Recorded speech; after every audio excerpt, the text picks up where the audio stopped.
Hey everyone, welcome to session 1 of our playthrough of Vecna, Eve of Ruin. In the future, these videos we'll probably do a very short introduction and then just get right to playing, but since this is the first episode, we're going to spend a couple minutes introducing ourselves, and if you don't like that, if you don't want to hear about us and you just want to see the game, then click the timestamp because there's a timestamp there. Hopefully that helps with your attention span. But I'm Josh. I'm Joshua Tabletop, the real JnJake. I'll be the dungeon master this evening. I'm one of the J's in J&J Tabletop. And I would like everyone to just say who you are, where they can find you, and all of those will be in the description as well. And then just tell us who you're playing today. So let's start with Michael. I'm Michael, Mr. Yoda _I_M. You can find me on Twitter, Instagram. I don't stream or make any content other than with the great JnJake group. I'm the M in J&J Tabletop. I play Biggus Broodfist, a hill dwarf artificer. He is a jolly short guy.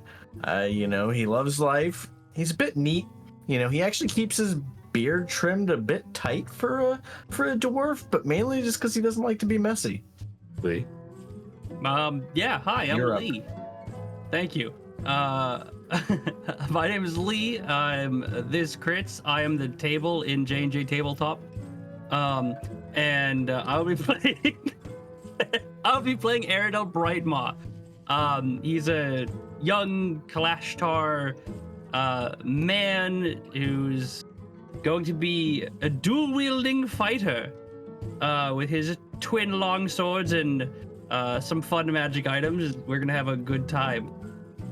And if you don't know who I am, this might be your first J&J Tabletop video, but my name's Jake, and I'm going to be playing Milo Copperkettle, a halfling wizard, and he's a Mark of Healing halfling, so if you see me cast Healing Word or something like that, don't worry, it's allowed. We just flavored it a little differently. But I have a little read that I want to read about our friend Lee, who actually did the introduction to this video in this series, which, fantastic job. But our very own Lee, who plays Aradel Brightmaw, also has his own YouTube channel dedicated entirely to making D&D fun again. Highly imitated, never duplicated. You will laugh, learn, and enjoy his content, so head to youtube.com/@thiscrits and subscribe today. He also created our intro video, scaled Mount Kilimanjaro, and is as Irish as they come. But 2 of those are true and 1 of those is a lie, so you get to decide in the comment section. Wait. 2 of those are true. 2 of those are true? I don't care what they say, you're Irish. Unbelievably, not all 3 are true. Listen, I'm still stuck on he didn't clarify what he was in the J&J Tabletop. He just said he's Jake. Like I said, it's your first J&J Tabletop video. There's Jake and Josh. But here at J&J Tabletop, we're just trying to help you get the most out of your games by helping you unlock what works best for you at your table. Whether you're a player or dungeon master or even play other systems, we'll help you take your experiences to the next level. So subscribe and get even more out of your games. Boom. Boom. There is one last thing we want to shout out before we continue, and that's going to be the incredible art. Jake, you connected with this artist. Just give a little shout out. Yeah, our character art was created by Kaya from FablewoodGoods.com. Fablewood Goods is an immersive fantasy business for authors, books, and brands. Explore the Fablewood's unique lore through seasonal shop updates filled with enchanted forests, dragons, and fae, or bring the magic to life with custom merch and illustration for your own worlds and whimsy. And it was an absolute pleasure working with her throughout this entire process. She was immensely talented, wanted to know more about her characters and kind of get the vibe, and just if you know what agile things are, that's where you're kind of just checking before you do too much to make sure you're on the right track, and she was just kicking butt with it. Kaya, thank you so much. You're a big part of this. Fantastic. Yeah. Seriously, I mean, I brought Biggus to life even better than I could have thought, honestly. She gave me ideas for my character I didn't have yet, and I was like, yes, do that. All of what you just said, do it. Having no experience with D&D up until this point, chef's kiss. Yeah, no, she did fantastic. Yeah, and now we're chatting in the Discord about character creation and all sorts of fun things. Yeah. So it's fun Pirates to see that live on a giant turtle. Pirates that live on a giant turtle. Yeah, I was particularly proud of, she needed to know where she was going and where she came from. Yep. Cotton-eyed Joe. Oh yeah. All right. So without further ado, I think that's plenty for the introductions. Thank you for being here. Thanks for joining us. We're excited. We're going to get right into it. As we zoom in to the city of Neverwinter, a city that was recently, about 40 years ago, experienced a natural disaster, which is kind of interesting with all the supernatural disasters that happen in D&D. Sometimes you forget that natural disasters happen too when Mount Hotanau, or however we're saying that, erupted and destroyed a lot of the city. Yeah, when? Now. So this city, it's not as beautiful as it once was. But in the past 40 years, they have been able to do quite a bit. In no small part, thanks to organizations nearby that lended their time and their helping hands. Organizations like the college that Milo and Biggus both work at. That college being NSU, Neverwinter State Undergrad. Love that so much. It's so stupid. It's great. It's not a university, it's a college. So as we kind of zoom through these cobblestone streets of Neverwinter upon this beautiful campus, there's a nice green. There's some orc, tiefling, and elf kids playing hacky sack. I say kids, they're college age, whatever that means for an elf. I don't know, what is college age for an elf. Asking the real questions. Yeah, exactly. But they're enjoying the space. And as we go into the building itself, we find Milo Copperkettle. And what does Milo look like? What is Milo doing? Sitting in an office, a library? What kind of room is he in right now? I think he's probably in his office. He is a middle-aged halfling. He stands perhaps slightly taller than many other halflings, but it's difficult to call 3'3" tall. He's got shaggy, sandy brown hair and kind brown eyes that make you feel like he's the friend or a friend that you haven't met yet. He likes to wear neat clothing. He's got a very fashionable blue blazer kind of overcoat. He's got a vest on underneath. He's got a little pocket square. Carries his spell book and everything. And everything about him looks very deliberately put together. Like he takes good care of himself and wants to look his best and feel his best. And in his office, I imagine he's probably like grading papers, something like that. Just going through his motions, going through his daily routine, something he enjoys immensely. Lovely. And as you sit there in your office grading papers, you're interrupted by Biggus and Aradel. Biggus, an old friend, Aradel, a new friend. What do you two look like, zooming down the hallways and going into Milo's room? Tell me about yourself. How do you walk? What's your stride like? Go ahead, Biggus, you start. I mean, you could call it a little bit of a waddle. It kind of, is a little like clink, clink, clink, clink, clink back and forth, like between a shuffle and a waddle. But at the same time, he moves pretty quick. Like, it's faster than you expect it to be for how he's moving. It's almost like he's glide waddling.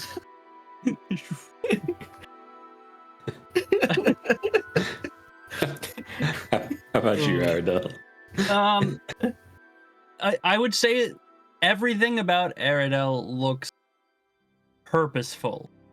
From his gaze to how he's dressed to straight up to how he's walking and taking his steps. Everything seems to be done with a very specific purpose. You know, you don't think about walking, but it almost looks like he's thinking about walking, and every step he takes is very thoughtful. And it's kind of like a very strange counter image between him and Biggus, where Biggus is just waddle gliding across this hallway, and I'm just like looking at him very purposefully, like straight centered walking. Very nice. And I would say that Biggus is the type to thrust doors open when he goes through doors. Like, it's like even when it's not important, but that's a great detail. Seriously, I love that. So, Biggus, you and Milo have been helping Aradel try to solve a problem, right? And we can talk more about what that problem is and everything later. It doesn't have to be right now. But Biggus, you've worked with someone named Umberto Noblin. He's a gnome, and he is known for being a historian. He studies essentially gods and deities in the multiverse. So you thought, he's in town, you've worked with him before, he knows a lot. You thought maybe he'd be able to help you come up with a solution for Aradel's problem. He never showed up to your meeting that you were supposed to have together.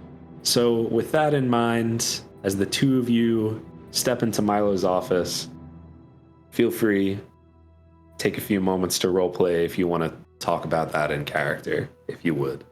And I'll interrupt shortly. Kunk. Milo. Oh. Milo. So, you know how I've been helping...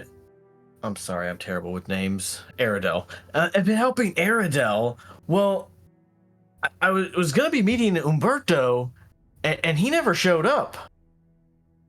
Huh.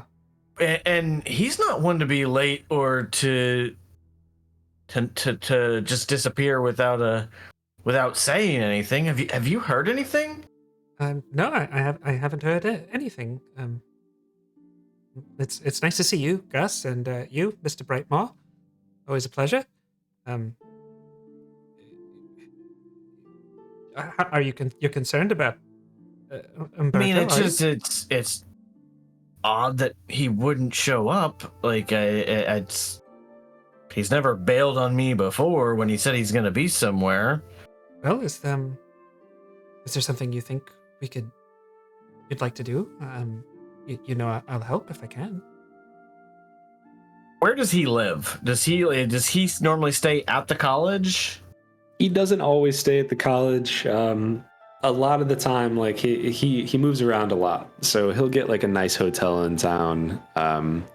Typically, sometimes if he's really, really getting into his studies, he'll sleep in the library or that kind of thing. But I think as you're talking about this, did you close the door behind you or? I didn't. I don't know. I would have made a point as he walked in to slam, as he burst open the door. I'd be like, roll my eyes and just slowly, quietly shut them again, and then turn back around. Like, I've seen him do this every day. We've come into this damn room. That's great. All right, so yeah, you've closed the door, and as you're having this conversation and saying like, should we do something about it? Where could he be? This is out of character for him. The door swings back open again, If Aradel didn't move clear of it's going to bump into him a little bit, and it is it's your elven secretary who or not secretary. There's another name Teacher's for assistant. Teacher's assistant. Yeah. Yes, thank you. And she's gonna say, "Mr. Copperkettle, Mr. Broadfist." Oh. Hello, Mr. Brightmaw. What's her name? Her name is Kelly. Kelly. With an I. Yes. What can I do for you? Well, I'm sorry to interrupt. I love that Lee just can't handle it. I'm sorry to interrupt, but Lord Neverember requested your presence. He said there's something crazy going on, and he needed your help with it. The Lord of Neverwinter wants to speak to me? The Lord of Neverwinter. I know, right? I had no idea you were such a big shot over here. He wants you, and he wants Biggus. Oh, I guess we should, he kind of stands up, barely, I love how Lee can't take it. He barely, makes it past, like, Aradel's waist and kind of straightens himself out, like, gets any, like, ink, looks at his hand, sees a little ink, and then does a little prestidigitation to get it off.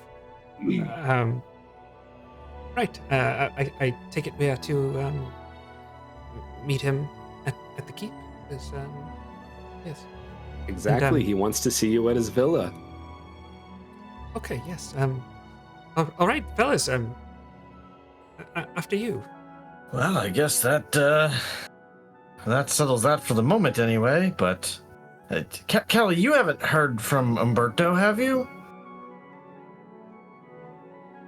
No, I haven't seen him. Is he supposed to be in town or something? Yeah, I was supposed to be meeting him, but anyway.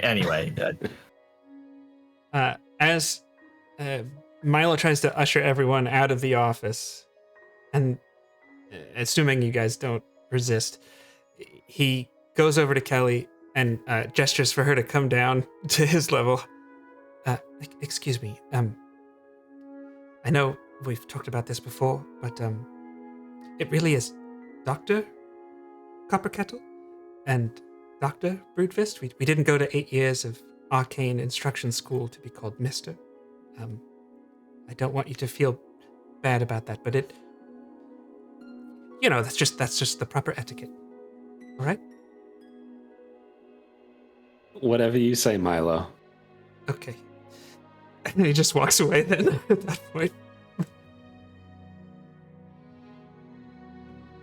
I'm really trying, guys. I'm really trying. It's okay. He comes out with the nanny accent. I don't plan on. I don't plan on doing too many ridiculous Long Island women voices.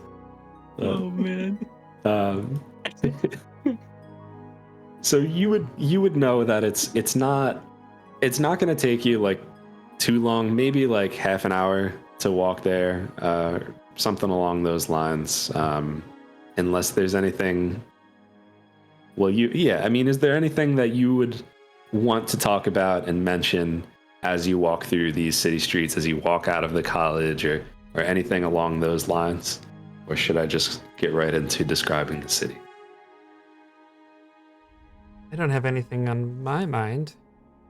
I feel like that all Biggus would be doing would be talking about, like, it's been 10, 15 years since the last time we saw or talked to Lord Neverember.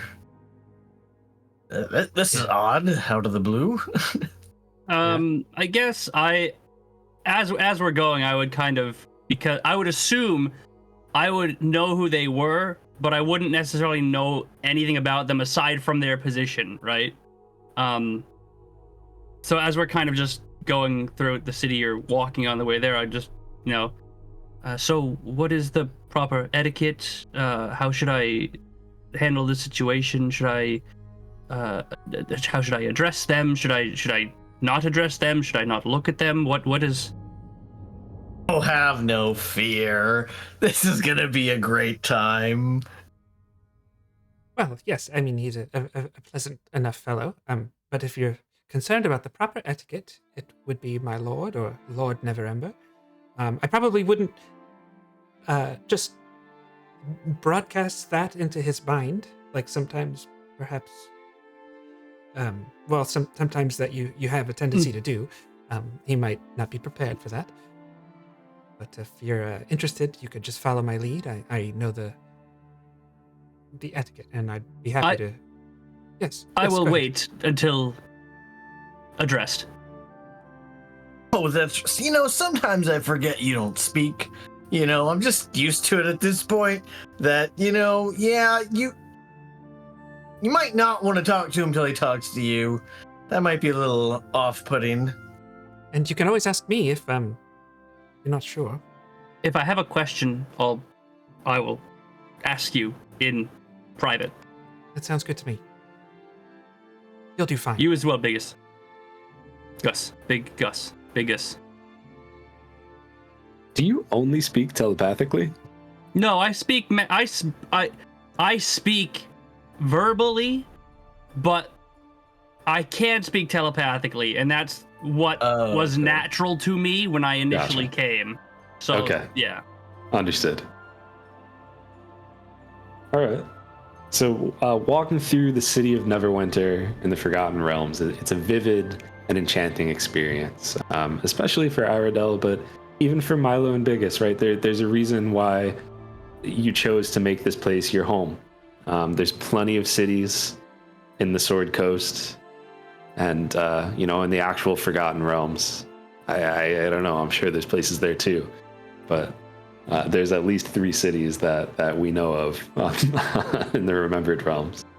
But it's always an enchanting experience. It's brimming with both the charm of a bustling medieval metropolis and the mystique of a world imbued with magic. As you continue through the city, you're struck by the grandeur of its architecture. Neverwinter is often referred to as the Jewel of the North. It boasts elegant buildings constructed from locally quarried stone, their facades adorned with intricate carvings and stained glass windows. The city is renowned for its cleanliness and order, a stark contrast to many other cities in the realm. And it is kind of surprising, how that is still true after a disaster, right? There's some places that would have never recovered, or there would still be trash and debris everywhere, but that was a priority for them to clean up. So the main thoroughfares are paved with cobblestones, leading you past a series of impressive landmarks. The air is filled with the scent of blooming flowers from meticulously maintained gardens that seem to adorn every corner. The constant, gentle murmur of the Neverwinter River, which runs through the heart of the city, adds a calming background to the city's lively atmosphere. As you continue on, you have your conversation. Eventually, you arrive at what you know to be the villa of Lord Neverember. And it's not like trying to get into the White House. There's some guards out front. They are expecting you. So if you kind of walk up to them, they'll bring you right to the door and bring you in.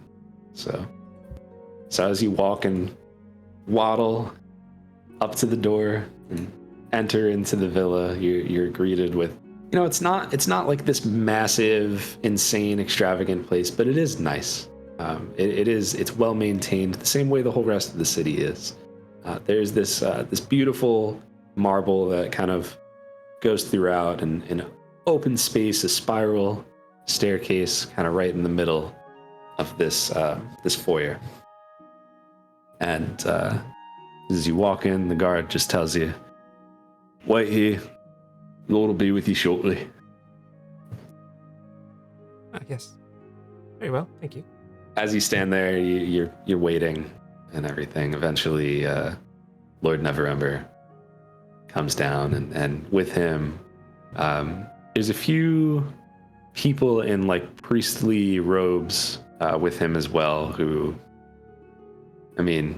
you're pretty experienced in magic. You would expect them to be magic users. And actually, why don't you everyone, at least Milo and Biggus, make a religion check. Aradel, you can, if you think you'd be familiar with gods and organizations in the Forgotten Realms. First roll of the campaign. 13. 7 plus. You said religion? Religion, please. 7 plus 9, 16. 16. Okay. Yeah. So, Biggus and Milo, you both recognize the markings on their cloaks and their robes to be that of Agma. And Agma is a god of inspiration, invention, and knowledge. There's another local place of learning called Neverwinter's House of Knowledge, and that priests of Agma, that's kind of where they go to learn. So Lord Neverember is he's kind of having a discussion with some people and walks out and sees you. He says, "Greetings, my heroic friends. I'm so glad you came. I dare say terrible events are afoot. I know you're probably surprised to hear from me, but we've been able to call upon you in the past, and you've shown that you're capable and trustworthy." Milo bows respectfully. I do the same thing. Lord Neverember, it's a pleasure. I don't think you've met our friend here, and this is Mr. Aradel Brightmaw, and he's quite capable. So if there's something you need, of course we're here to help. Well, Aradel, if you're in the company of the good doctors and you're half as capable as they are, then I know I can trust you. There've been strange things happening in the city. More acts of violence and treachery and cult activity. Been some disappearances. One person here or there, but well, right now, at least that I know of, 4 prominent citizens have been kidnapped. One right after the other.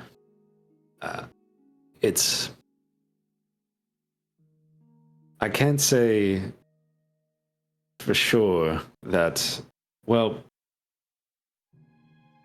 one of them I know has ties with the college, and that's part of why I thought you might want or be able to help. Surely you're familiar with Dr. Noblin? Yes, I was actually supposed to be meeting with him earlier today. I knew something was wrong.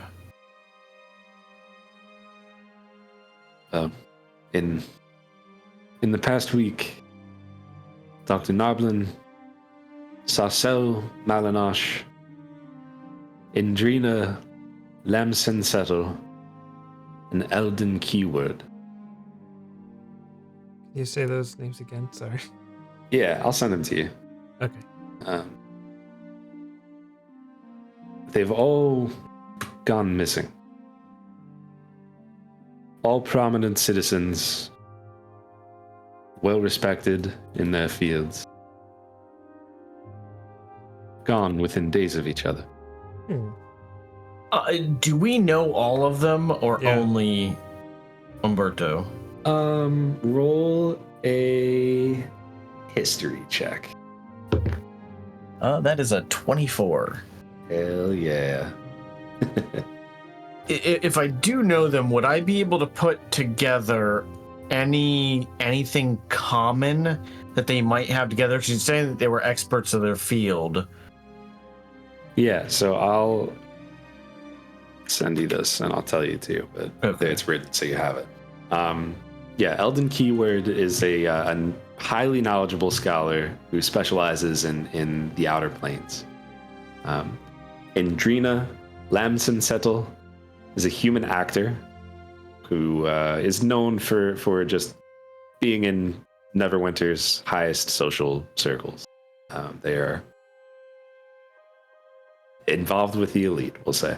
Sarcel Malinash, the human wild magic sorcerer, who has also been known to kind of explore and try to uncover mysteries of the Outer Planes. And then you're already familiar with Umberto, who's a gnome historian who has written books on various deities, and that's his area of focus. You know that Lord Neverwinter has just told you the names, and he'll also tell you all we know so far is each victim was kidnapped at night. As far as we know, they don't know each other, and there appears to be no real connection between them.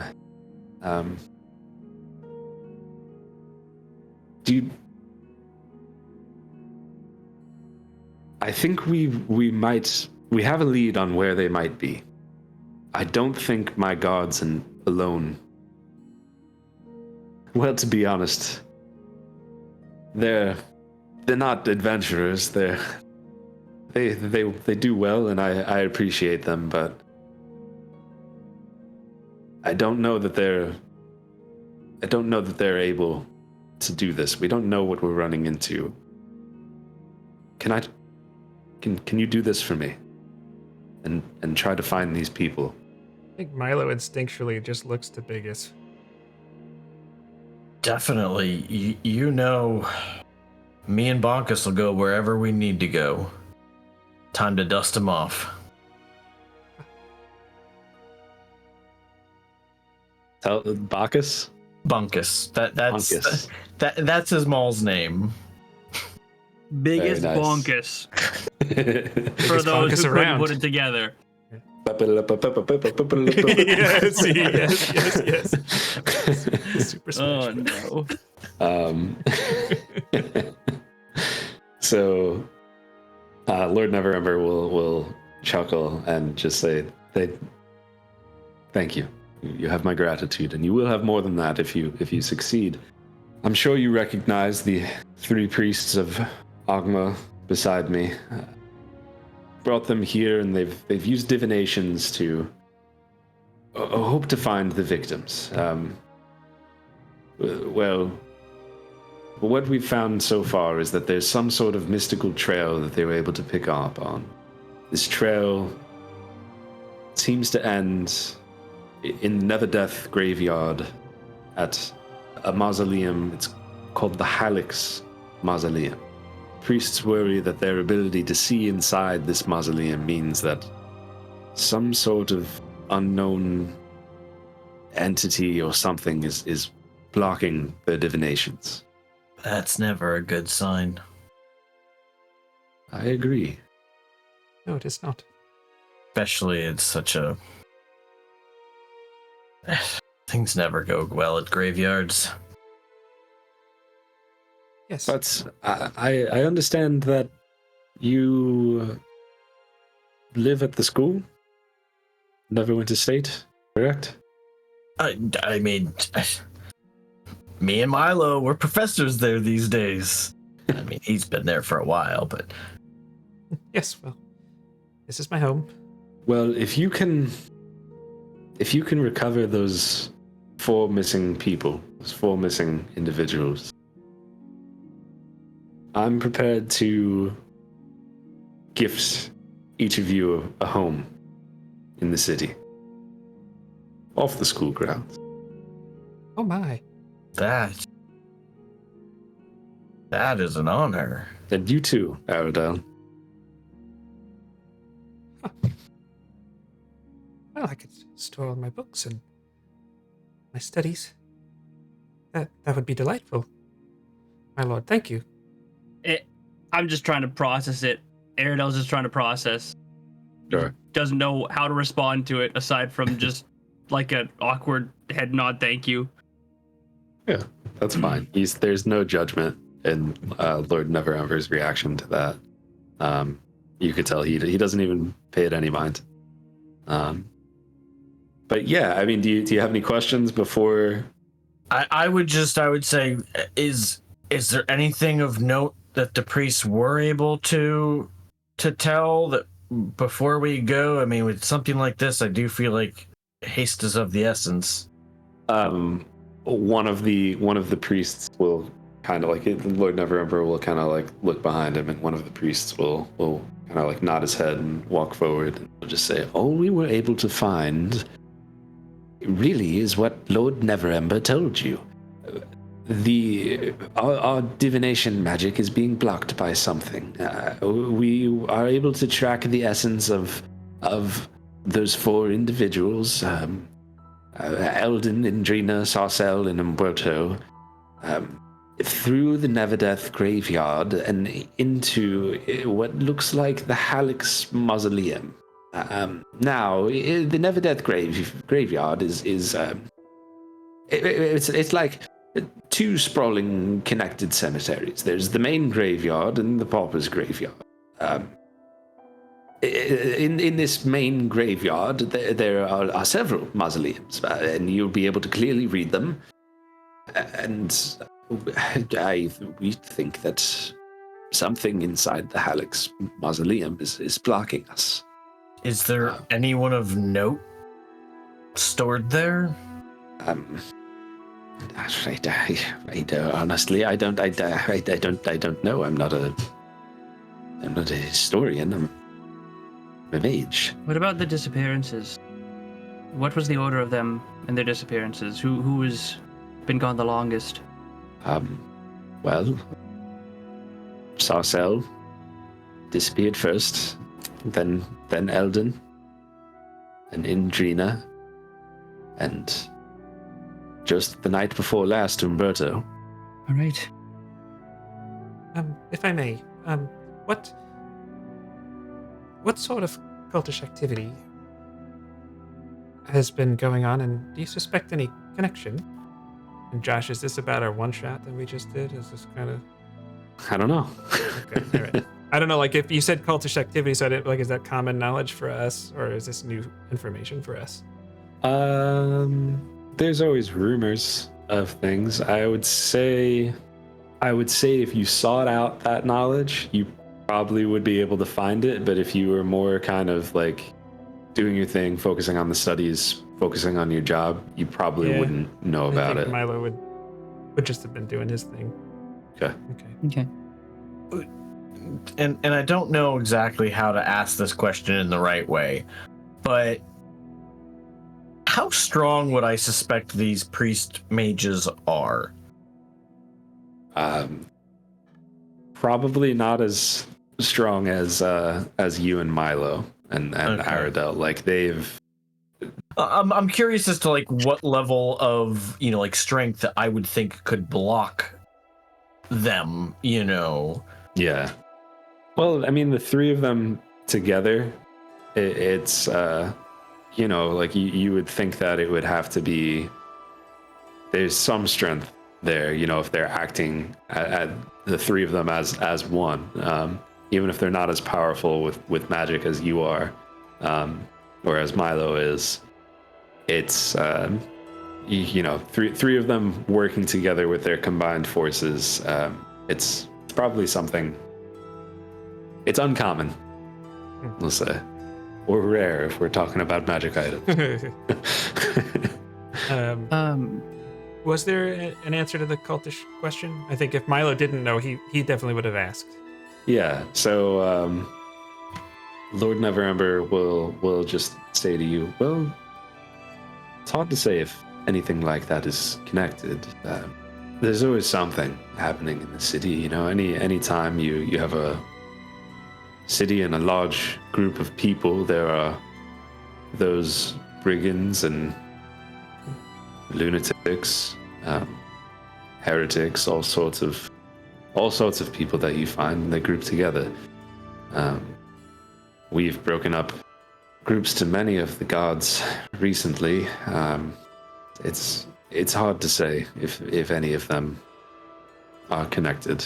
And roll an insight check. Okay. 11 plus 1 is 12. Okay. You pick off like a little bit that like he kind of like he's got something on his mind when he's saying like they're not. There's no way to tell if any of these things are connected in that way. You know. Well, even if something is turns out to not be anything, always helpful to know.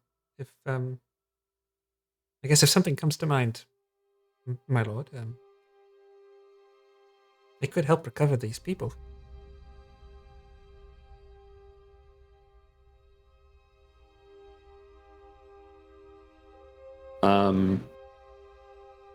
Yeah, he'll roll persuasion. Here comes the +0. 5. Our party face is socially awkward now. Not socially awkward. I don't know the guy. He's out of his element. He's out of his element. It's fine. No, this is fun. Yeah, but he'll just kind of say, there's nothing that we've known to be connected at this time. I don't want to be a fearmonger. All the things that go bump in the streets at night. Very good, my lord. Do you have any other questions? Biggus kind of nods no and then looks at Aradel. Don't believe so. Believe the only question I had you already asked and there were no answers. So, shall we head off immediately or do we wait until nightfall? I need to go get my armor and Bonkus, but Bonkus, of course. I say we go immediately. Yes, I think if someone's life is in danger, we should make haste. I would recommend going before nightfall. That too. The Neverdeath Graveyard is known for a bit of undead at night, and better to travel before they're out. Biggus kind of looks at Aradel. You ever seen bones turn to dust before? I've seen you eat a ham, yes. Wow. Good. Biggus chuckles at that. It is quite impressive. Impressive is a word I would use. Anyways, I I'm guess sure. unless there's anything else, my lord, I suspect we'll take our leave now. Thank you for your time, Dr. Copperkettle, Dr. Broadfist, Mr. Brightmaw. And to whom should we report when we find these folks? Please back come here and come ask for right you? back to the villa, please, as soon as you find anything.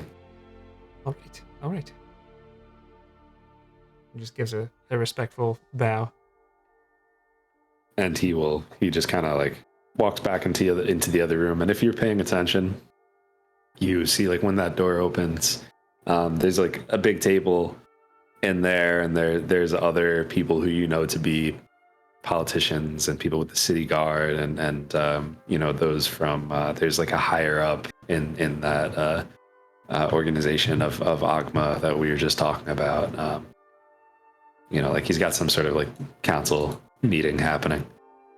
Now, once we're safe from other people hearing us, Sure. I would just say I apologize for my lack of assistance in there. I just I don't know the proper etiquette, or did you not do well with You did fine, Aradel. You did fine. You were fine. You asked a good question. Certainly.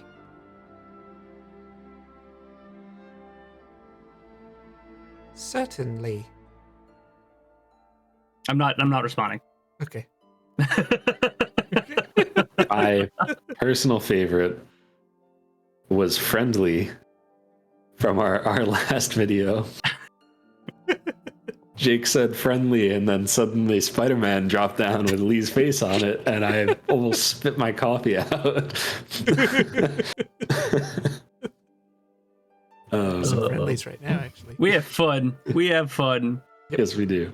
We do. All right, so going back to the home base, getting your gear, and getting Bonkus, and making your way to Neverdeath Graveyard. Is that the plan? Is there anything else in the meantime? Should we fast forward to the? Yes, go for it. Yeah, I can't think of anything. There is one thing that I'm doing in the meantime.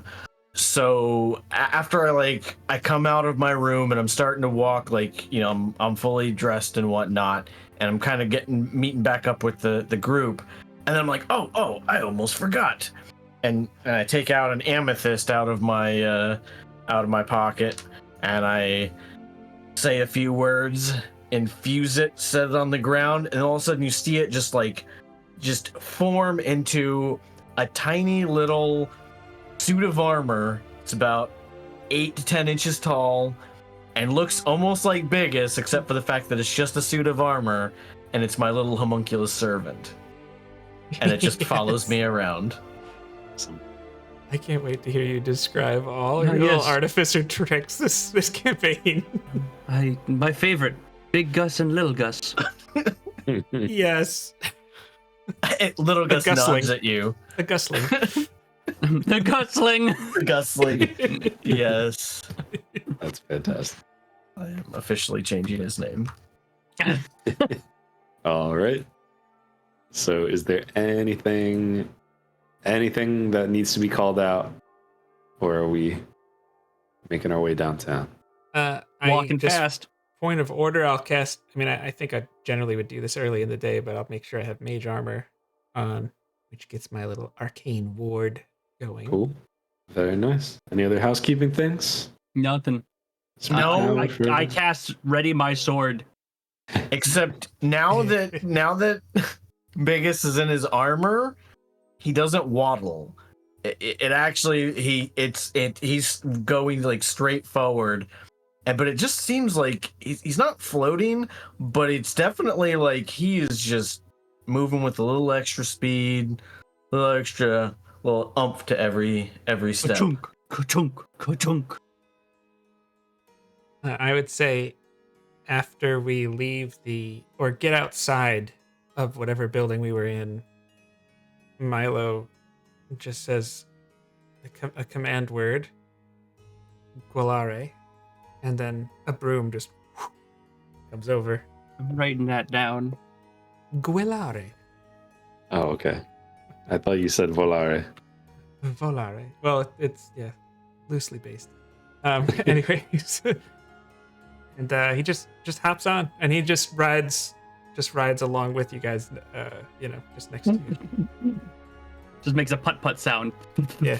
Exactly. Yeah. Yeah.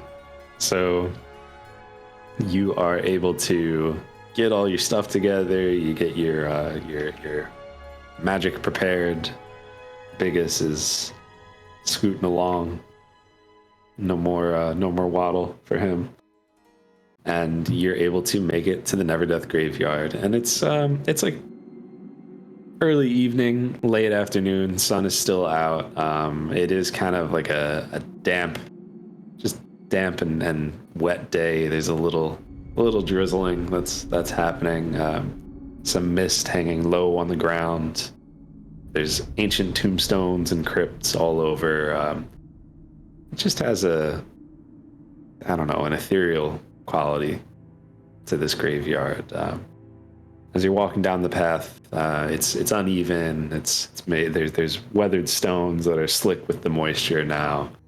And each step that's off a stone is accompanied by a soft squelch of wet earth beneath your boots.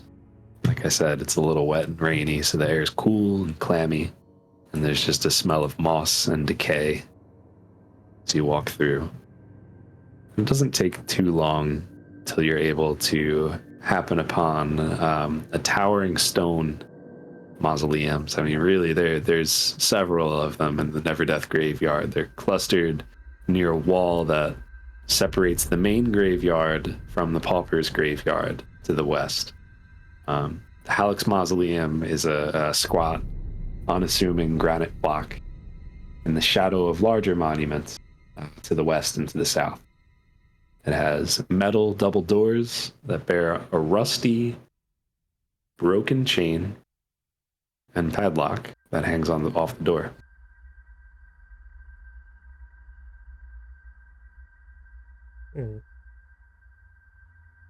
If we take a few minutes, I could detect magic and see if this is where things ended. Perhaps we could learn a little something about what's doing that. By all means. More I'll start to information, the better. Yeah, I'll start to ritually cast that, which will take about 10 minutes. Yeah. How much noise does that make? How much noise does detect magic make? Is it verbal? It is verbal. I'm just toying with you. Okay, so Great question to ask. He just breaks out into this really cringy chanting sound.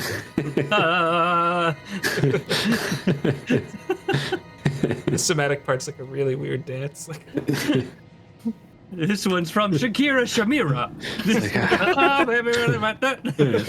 just nobody make fun of me. I have to ritually cast this. it's just part of the You spell. can dance if you want to. You can leave your own. Oh no. But yeah, so let's see. Let's read that spell quickly. You can see a faint aura, visible any magic 30 feet, learned at school, if any.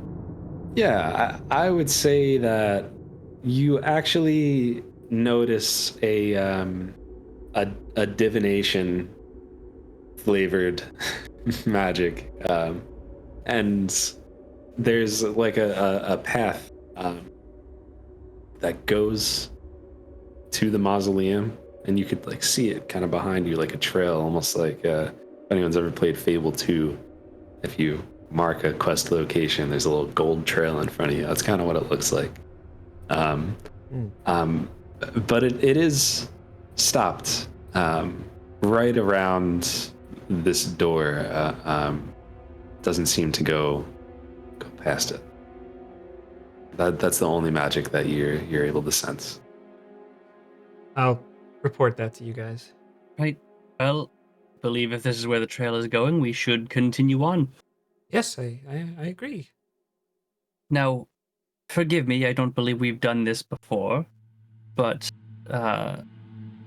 Dr. Milo, you're a bit on the feebler side, so I would suggest allowing myself or Biggus to lead the charge, as they would say. By all means. I'd look at Biggus. You see Biggus kind of like go to the door and about do his normal entrance and then kind of like pause for a second. Yeah, as he does that, I'm like, I was like, oh no, I didn't think about that. That should have been me. It should be me. Biggus kind of gives a sheepish little look and then slowly, quietly opens the door. Yeah. The first time in the campaign, you noticed me lose my Aradel loses composure. Like, oh no.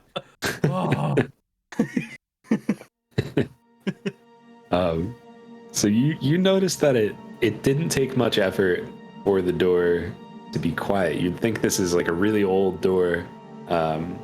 Been here for a long time. It's wet, it's rainy in this area. That maybe it would make noise, but it very quiet door. The crypt interior, it's dusty with numerous tracks leading to a descending staircase at the rear of the room. So yeah, this is the room that you're in right now. Neverdeath Catacombs. Really, it's the Helix Mausoleum, but what are you gonna do? Against the walls rest 6 stone coffins, 3 on each side. A stone slab engraved with a name, birth year, date year, and death year, date of death, covers each coffin. These members of the Helix family died 40 years ago after Mount Hotnow erupted. Feel free to put your tokens where you think they should be, and if you could also do what Jake did and rename your character so it's a little smaller, that'd be fantastic.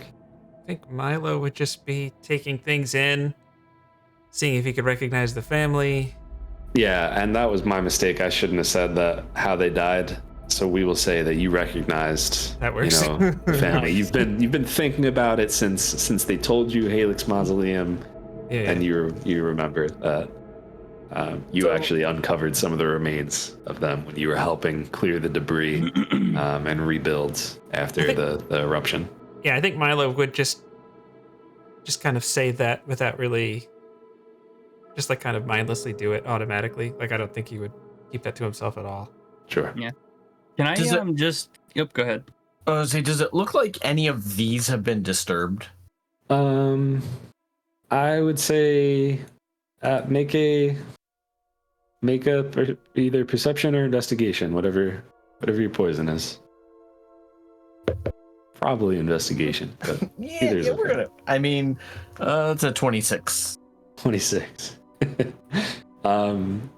You can see that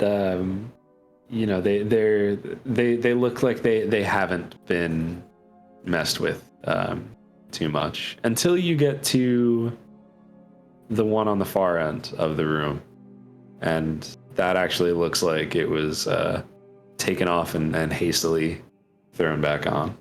And who is that? So this one? Yes, that one. That was Evan Halix, the patriarch of the family. It says, underneath the name, it says, loving father, generous giver, violent lover. I'm just kidding. Oh my! How tall are the ceilings in this? I'm guessing not very. Yes, the ceilings are about 10 feet high. Okay. So about average. Yeah. Oh yeah, and the light situation too. I'd be curious about. So there's still some light coming into the room. So there's dim light in here. Down that staircase, it is dark. You would need to create some sort of light source if you were going to go that way, unless you have dark vision. But what I will say is, well, Roll initiative. no. Yeah, Milo, as you kind of like are walking around the room and maybe looking at that same thing that Biggus was looking at, that casket, you see just the faintest light of necrotic magic at the bottom of those stairs. Oh, okay. Assuming that you didn't drop it. I mean, it lasts for your detect magic lasts for 10 minutes. 10 minutes, I think, right? Yeah. Yeah. Oh no, I would definitely. Yeah, that's what I figured. Yeah. I would be careful. There is dark magic coming from down there. And then he's just going to go ahead and take out his wand and little light source as he casts light. I can't see without this, but Do I see anything down there, like with normal eyes? You do not. Not like standing at the top and looking down. You don't see anything. I will whisper to everyone. So how do we go about this? Should I stealthily move forward with less baggage, I should say, I suppose? Aradel has dark vision, right? He does not. No. This is the No. question. Yeah. Exactly. I mean, Biggus kind of gives a small little chuckle. I'm stealthier than you realize. By all means. Milo's not going. He's not the skeptic. To be fair, I can't see, so it would be purely based on my hearing. I'll go then. And I'm going to start making my way down there. But right before I do, I would say, Milo, give a sign before I walk into whatever dark magic you're talking about. His eyes kind of go wide as if he's not understanding what you're saying. I don't want to walk into whatever Oh, it's faintly emanating from the base of that stairs. I don't know its exact location. Okay. I guess will I'm gonna be happy to come accompany you if you wish. He actually snuffs out the light and he's just like drifting on the broom and just like is holding your shoulder. No, But the detect magic is still there. So he just can't see in the dark. endeavor at this point, I suppose. All right. Well, I'm gonna start moving forward stealthily. Okay. Roll stealth for me. I'm guessing you want both, right? Yes, please. That is a dirty 20. Dirty 20. Nice. I'm not standing here alone. Screw that. Which is 4 times as good as what I got. I got 5. 5. The broom like smacks into the Yeah. wall. It's like as you forgot about the stairs when you're on the broom, so like you're going down a little bit, and then the back of the broom like bonks onto the top step. Oh, yes, terribly sorry. It's not crazy loud, but it certainly makes noise. Biggus, as you take one more, okay. Where's everybody else behind him? I'm gonna follow up right behind him.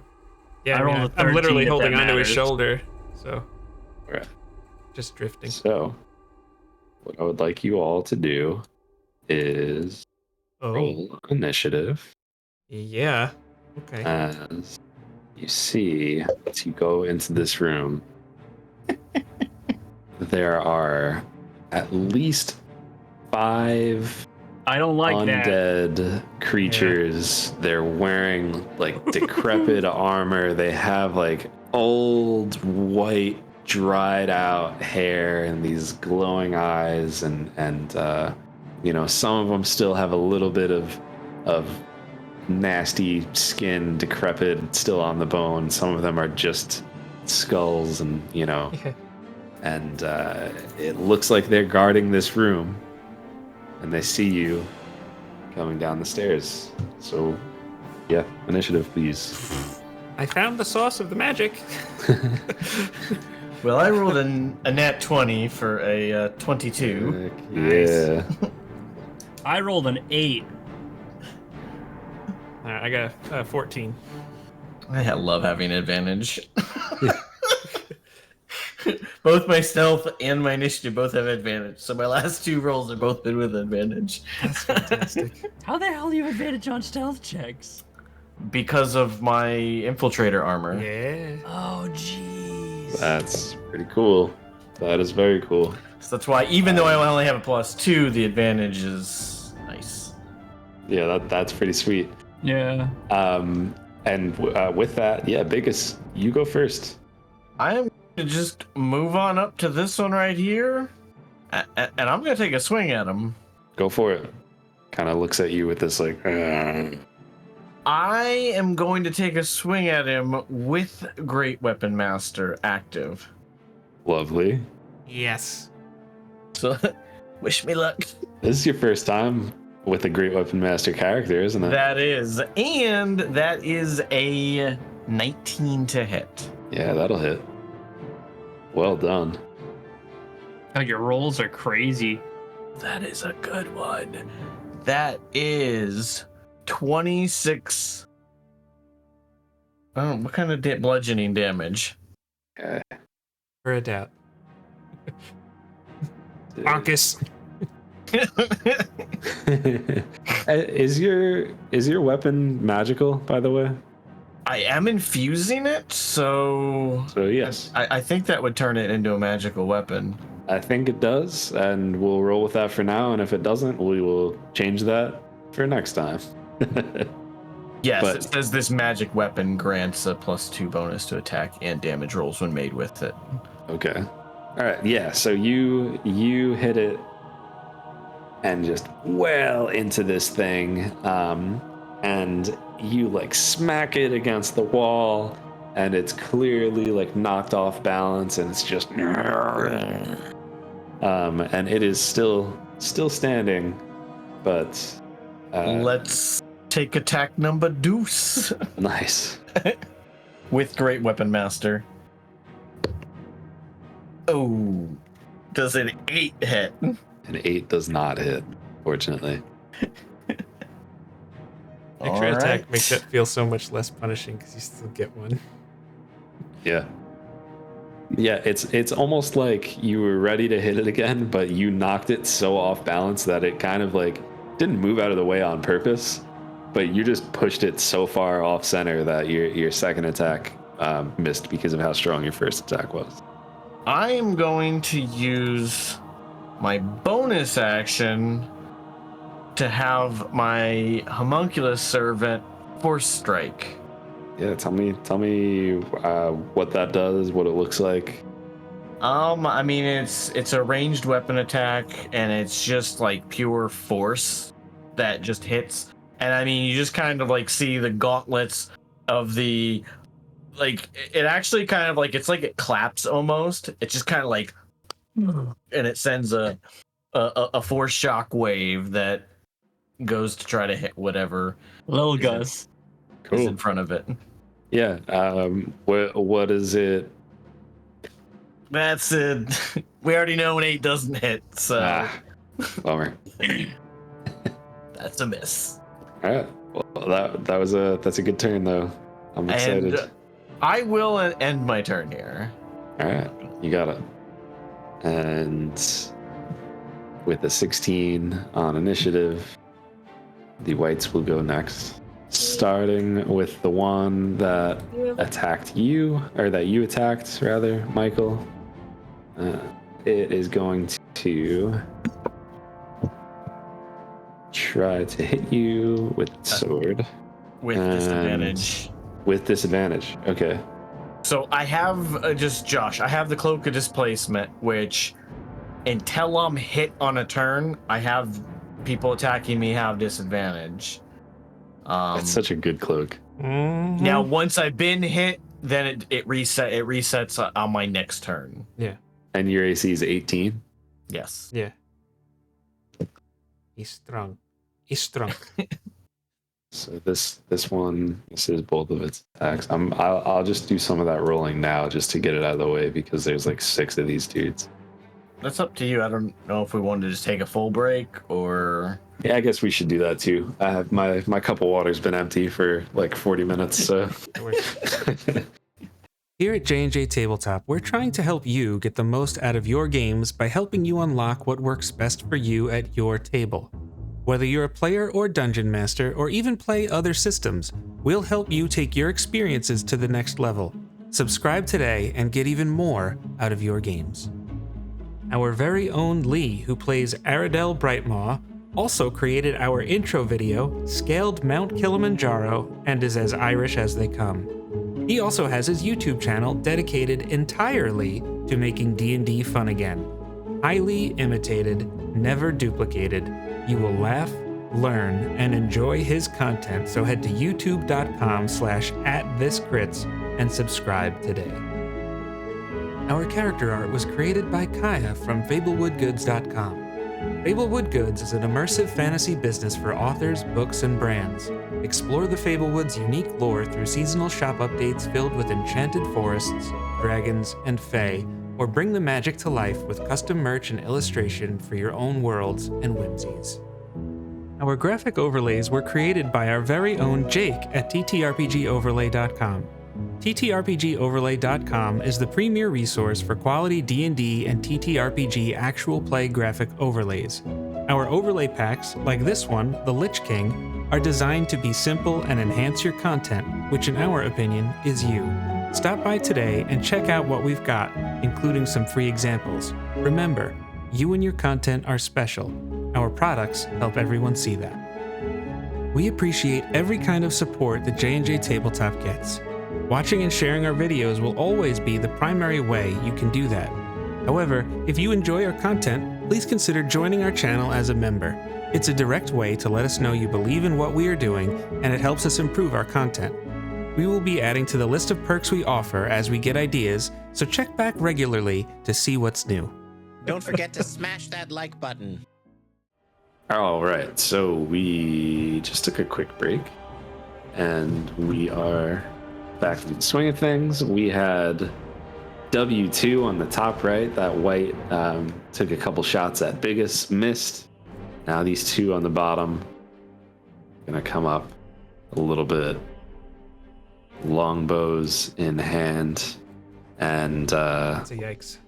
they are going for Milo and Aradel. 4 or 5, Milo?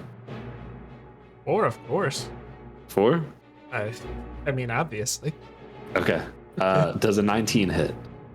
It does, but I'm gonna use shield Okay. and block it. All right.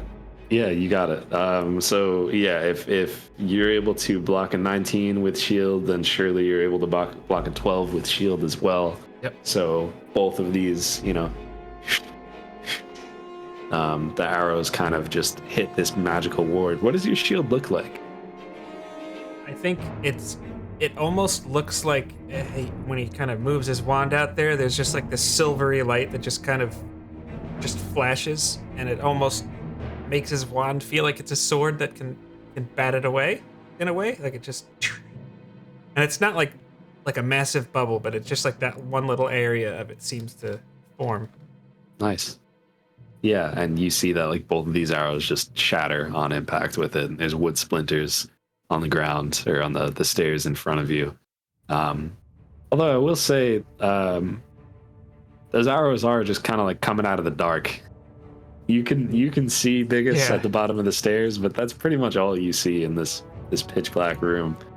Next, we have number 5 going after Aradel with 2 arrows, and No, thank you. we have a 19 and an 18 Are you? hit. Yes. But yeah, okay, yeah. All right.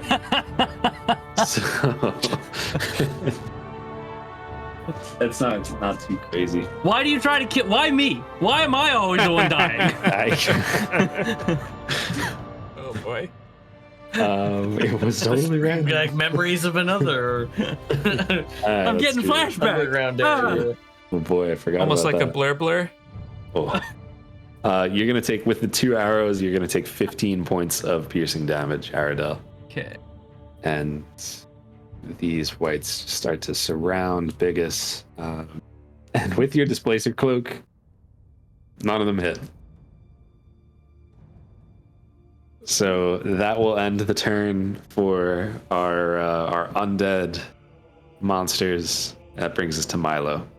Milo, Yeah. we'll say like that one that's labeled W1. Yeah. I will call this, I don't even, whatever. Yeah, I'm gonna call the 2 squares at the bottom of the stairs dim light. The entire rest of the room is dark. But since it's like a straight line from that front door that we already said light was coming in through, dim light right there. Yeah. So you could see the one monster, you could see Biggus, you could see Gustling, and that's really it. Okay. I love the gustling on the map. So good. It works. I am going to. I'm gonna cast Mind Sliver on W1 then. Okay. It's an intelligence saving throw. That is a 9. That is a failure. Okay. He takes 6 psychic damage.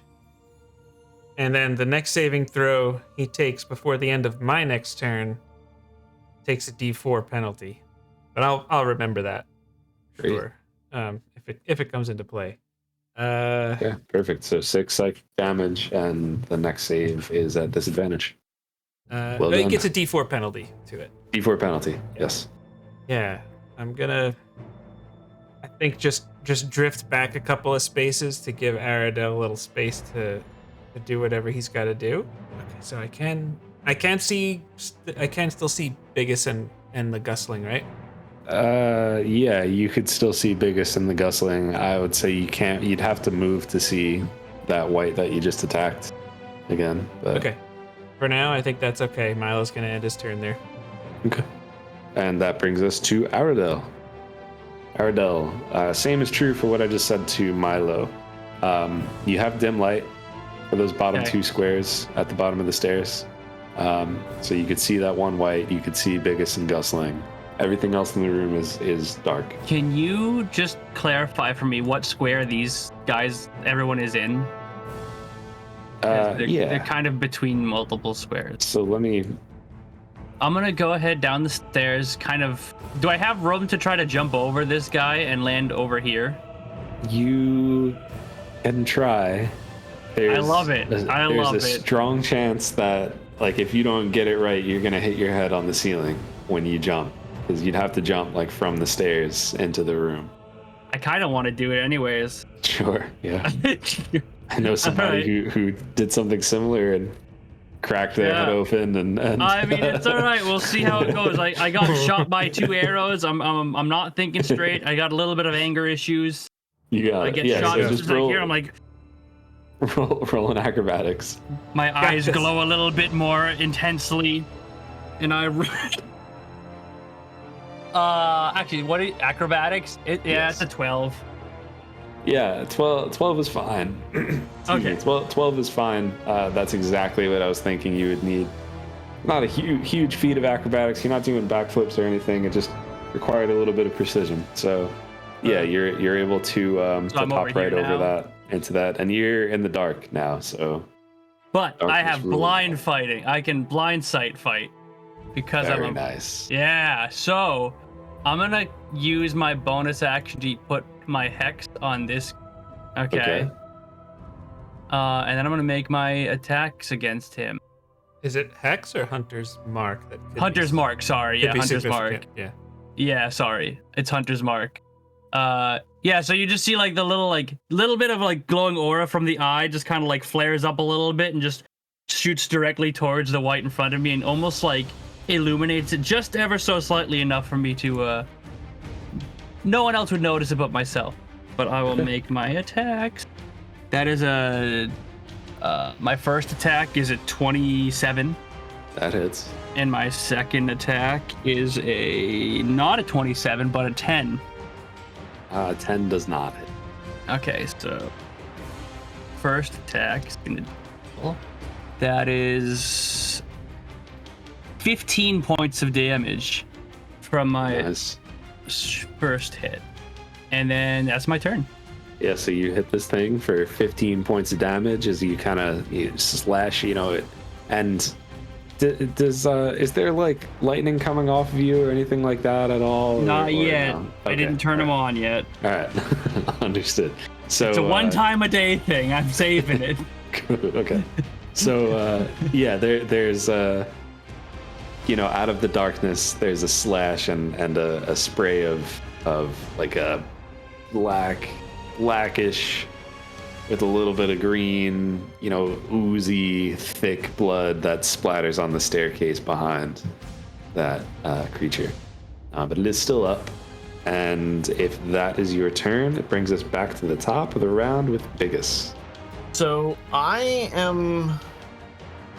have a question. Does Fairy Fire hit myself if I'm in the cube? I would have to read it, but yeah. Each object in a 20-foot cube within range is outlined in blue, green, violet. Any creature in the area when the spell is cast is also outlined if it fails a dex saving throw. For the duration, objects and affected creatures shed dim light in a 10-foot radius. Any attack rolls against affected creature's object have advantage, and the affected creature can't benefit from being invisible. I find it surprising, but based on what you just read, I would say anything that fails a dex save in that spot is going to be affected by it. We'll be fine. Light him up. We'll be fine. It's like, I got a high DC. You have like 1 billion armor. I don't want to. I'm not worried about me. It's more of the fact that I feel like Milo is stunted right now. I'll keep him alive, but you do you, man. I'll figure it out. I'm just gonna take a swing at W2, but without Great Weapon Master this time. Yeah, you got it. So incoming to W2 It will be a taxing. Oh, Oh, that is a crit. Yeah, Very let's nice. go. That is a nat 20. that's awesome. First real nat 20 of the game. Congrats. The DM takes not all your money, but all your hit points. Yeah, so roll No. and double the dice. All right. So that is 20 bludgeoning damage. Ooh. I will let you describe what it looks like when you kill it. I mean, honestly, he just goes like this and just comes straight down on top of it. And you just see dust explode everywhere as it just like crumples it down. Bone shards are flying. And I mean, it's just boom. Fantastic. I'll just turn and be like, it does look similar to when you finish a ham. And Biggus kind of just like, the other thing is though, his second attack is going to be to W1, and I do need to know, do I have advantage on this one? I'm not exactly across from, but we're both. I would say you do not have advantage on that one. I am going for Great Weapon Master on this one, solely because of the fact I feel like he would have a less chance to hit because he's doing like this and then he's just turning and swinging like without really looking that well. Sure. Let's see. And that one's a 15 to hit. The 15 hits. Yes. And that is 22 bludgeoning damage. What? Another one bites the dust, or turns to dust, perhaps I should say, as you finish your swing and Aradel just gets caked in undead dust and debris and gore. Just imagine the kid from Sandlot after the vacuum explodes on him.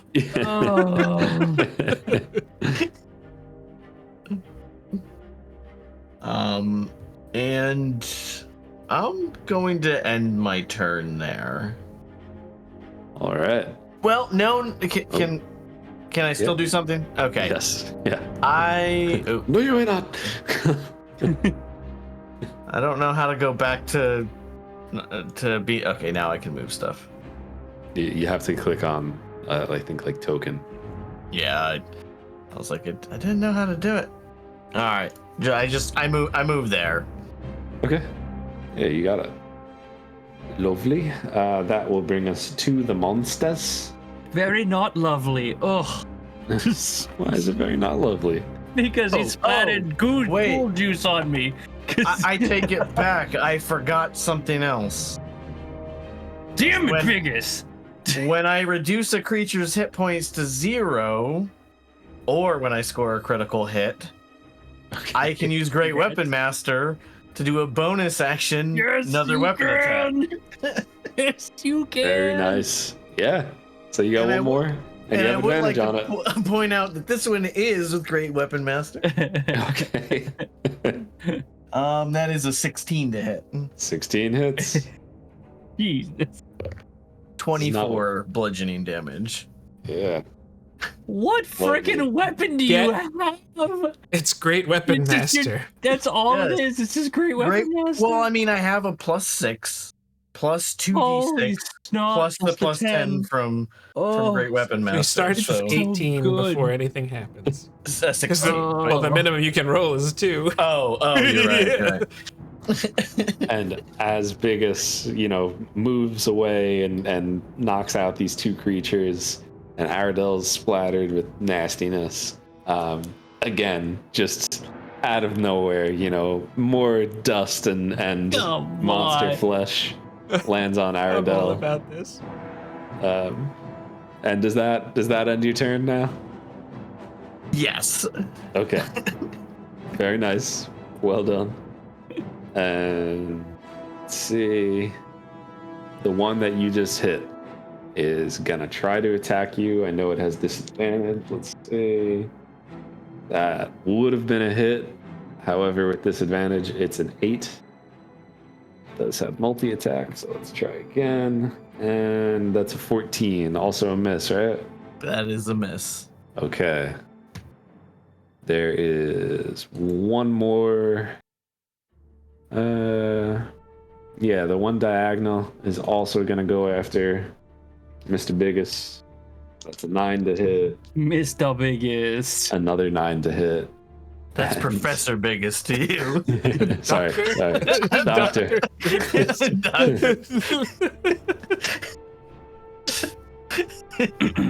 And this one is going after Aradel.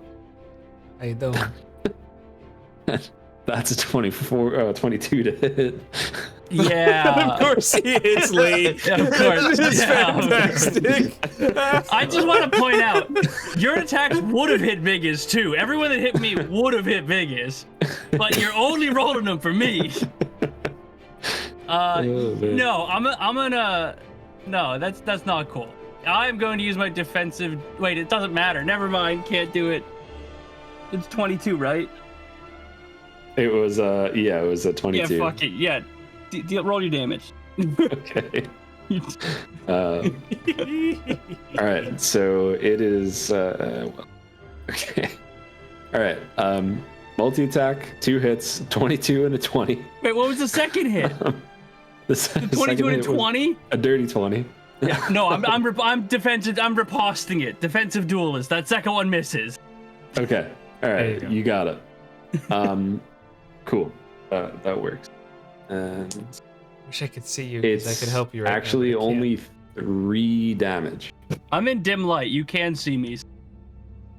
You said thought 3? He didn't cast. No, the 2 squares are it's darkness in your spot. Oh, I thought you said 2 squares out.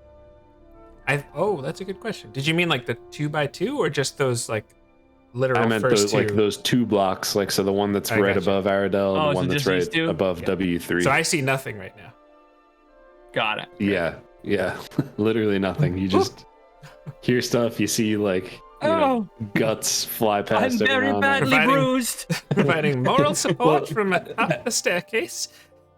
Aradel, you only take 3 damage as it doesn't even really hit. Like you're able to block with your sword. It just kind of hits harder on that sword than you would have expected, and you kind of feel it down your arm. And with that, we are back to Milo. I have learned a lesson today, and I can put a rock with light on it in my pocket in the future. But Milo swoops down and grabs, if there's a stray rock on the ground, he will pick it up and cast light on it. With his Yeah, action. That hurts so bad. That hurts so bad, but lesson learned. Yeah, you're definitely able to do that. I mean, this whole place is kind of made out of old stones, and there's like moss and roots coming through, and there's definitely pieces of rock and debris all around. So you're able to find something decent sized, cast light on it. And then I'm just gonna drift down the staircase. 1, 2, 3. Yeah, the whole staircase, like works, I think. north to south, is 1, 2, 3. It's 3 spaces. Yeah. So I don't think there's any bonus action thing I want to do. Yeah, I'm gonna end my turn.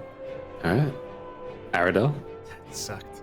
it's your turn, and there's now light shining in from the stairs. Okay. I'm going to use my bonus action to... Oh, wait, I took damage. I got a concentration check on the 100's mark. Thank you. Good call. Yeah.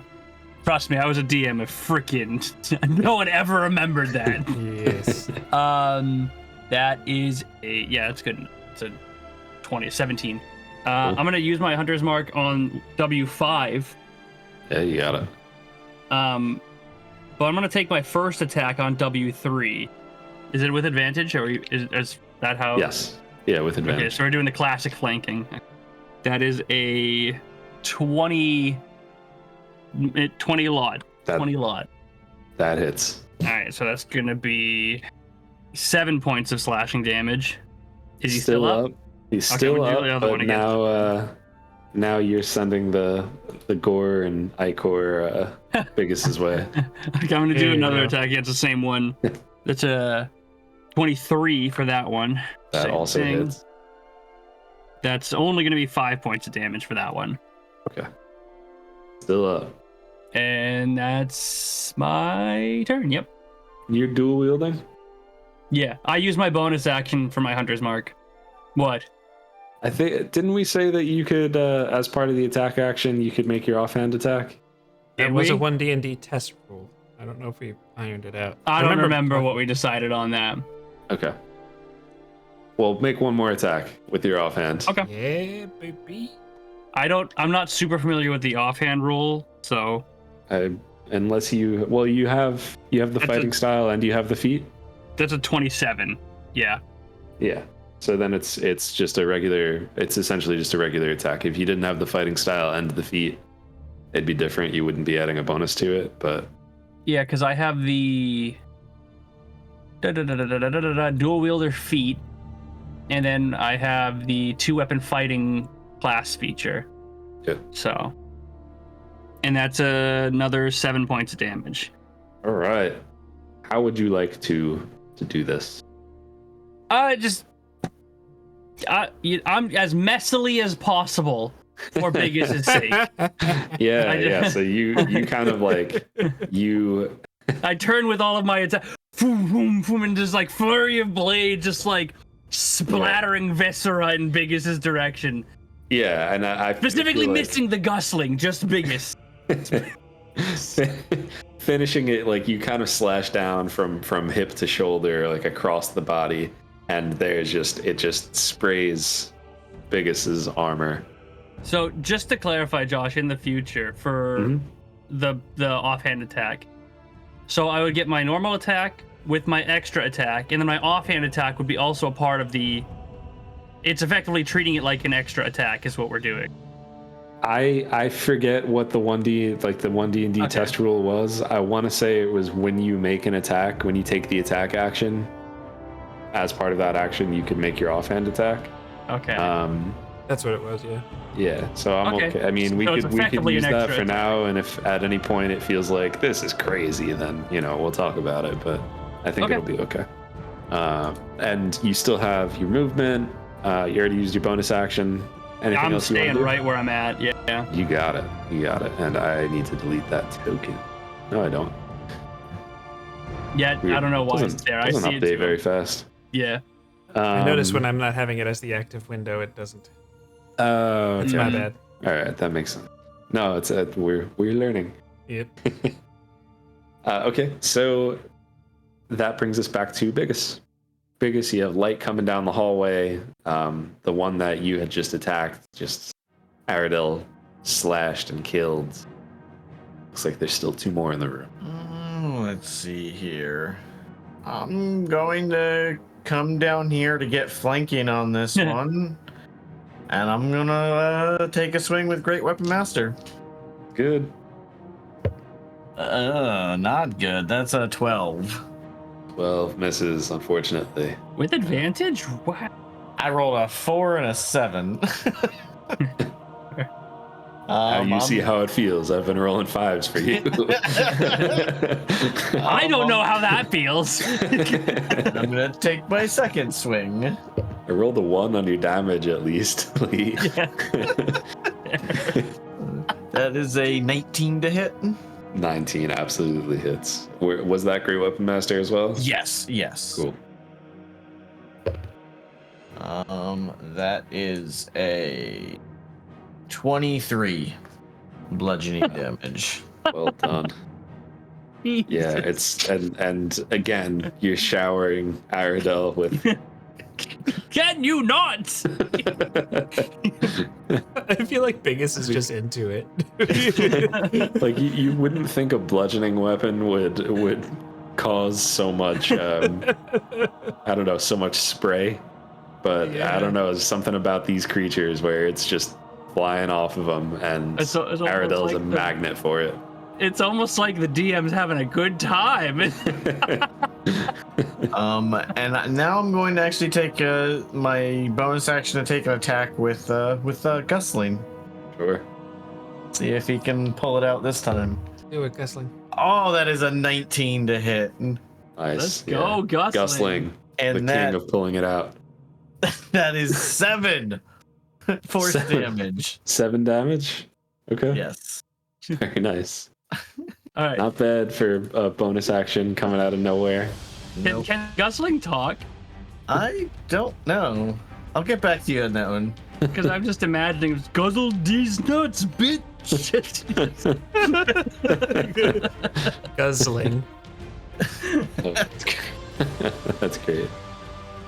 I don't think it can. It says it's friendly to you and your companions, obeys your commands, but it doesn't say anything about it being able to speak. Okay. And does that end your turn? Yes, Michael? that does end my turn. All right. So these wights are gonna try some stuff. That is a 12 to hit Michael, which I know misses. And the next one is 17, which I think still misses. That misses. Almost got him. Just right over Bigus's head. How much damage do I take? Well, I rolled a natural 3 and a natural 1 for you, so No way! yep. And that brings us to Milo. All right. I think W4 is the one that has been hit. So I'm going to shoot Yes. that one with a Ray of Frost. Or, excuse Nice. me, a Ray of Frost! Thank you. Natural 20! That's awesome. Ray have a wand in Romano! your hands? Yes, I do. The power of Ray Romano compels you.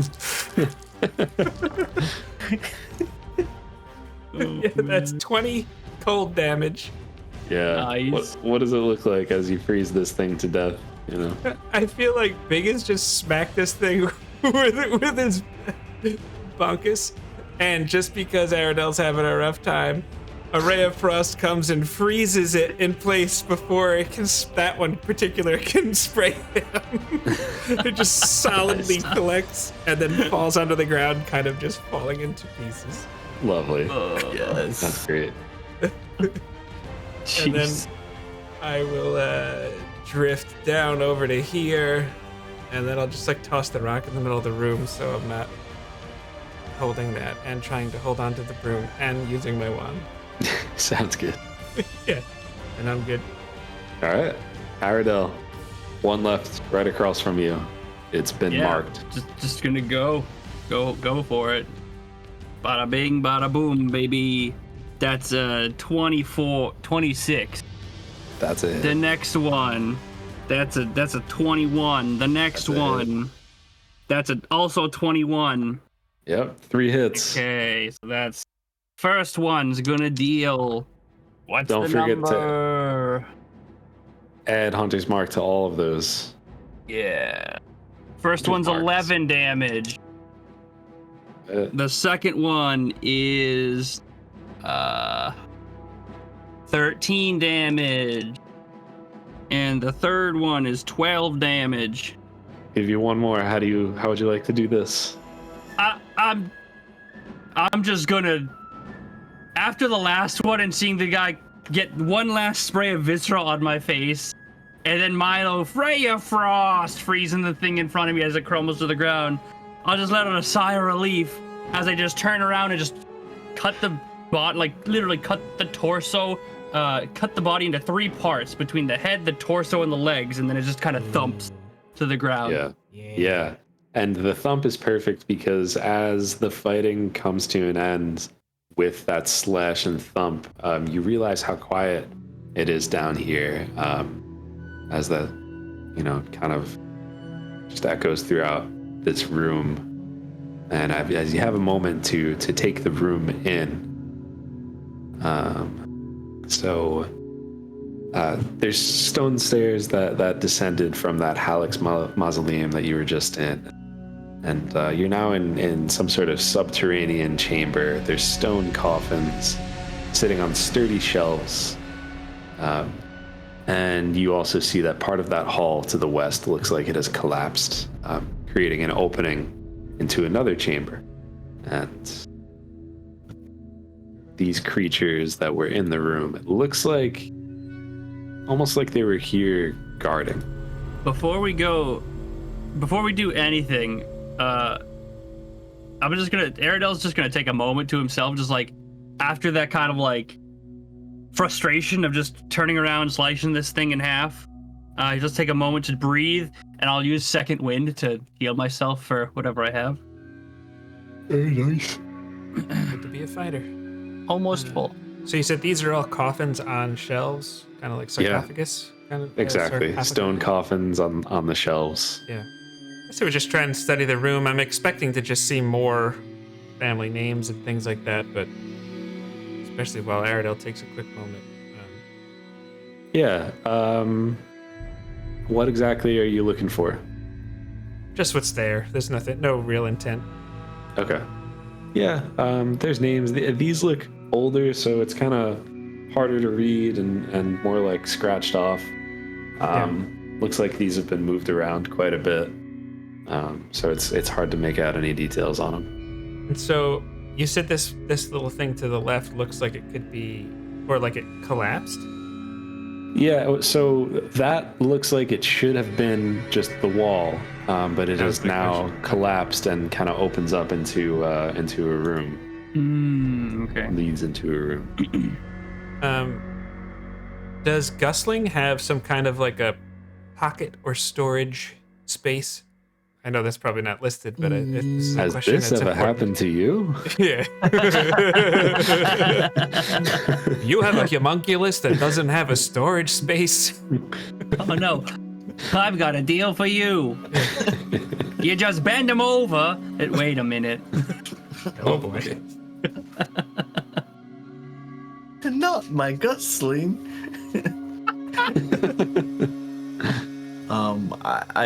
I don't know. Because I was just thinking he could carry the rock with light, and if you want darkness, you could put it in the storage space, and if not, you could take it out. If that's something that we could do. I mean, you would have like pouches and stuff with you just as part of your adventuring kit.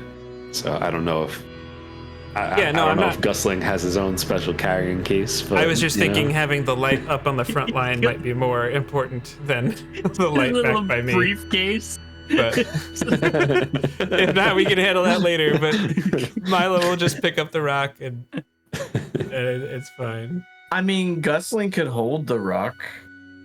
If that won't affect him mechanically, I think Gusling has a pocket, right? Like he's got a pocket. something. Well, he's Yeah. 8 inches tall, so I don't know how. Oh, like, that's fair. That's fair. Okay. I don't know if he has a pocket big enough to carry a stone. But he could definitely hold it.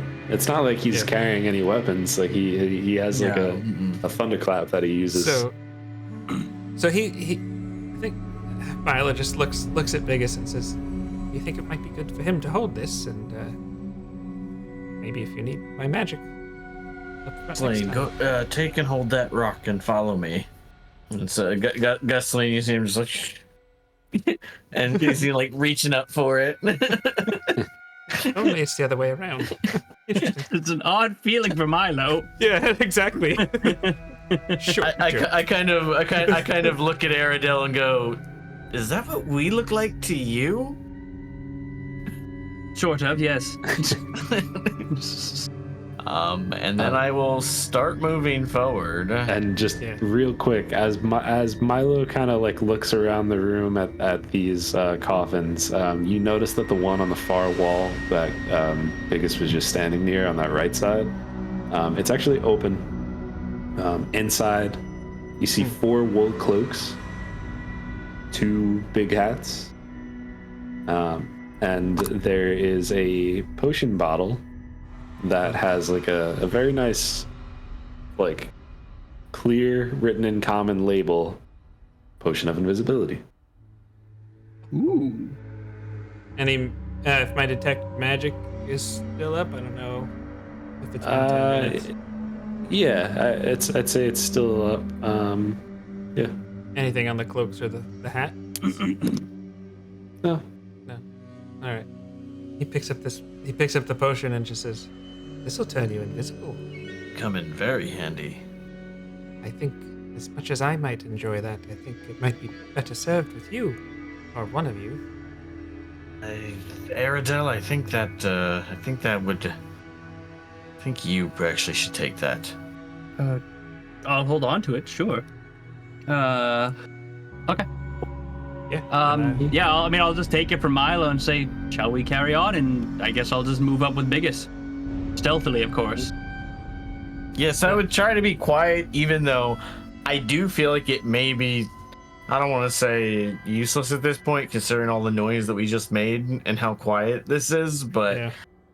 I will be going forward stealthily. I'll lag about 10 feet behind you guys. Yeah, everybody roll some stealth checks. That's a 21. That's an 18. I got rolled a an 18 and a 19. I got a 13. Your rolls are crazy tonight, Seriously. dude. As you walk into the room, it's much bigger. So it's this large, uneven chamber. Roots protrude through cracks in the ceiling here. The ceiling's about 15 feet high. There's a stone stairway in the southeast corner that has totally collapsed. There's just rubble all over. The nearby walls around it have crumbled.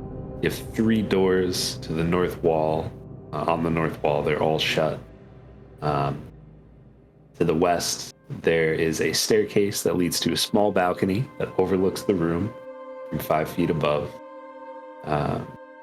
And yeah, I'd say you also notice that there is just enough room for a door painted with an eye on top of that balcony area.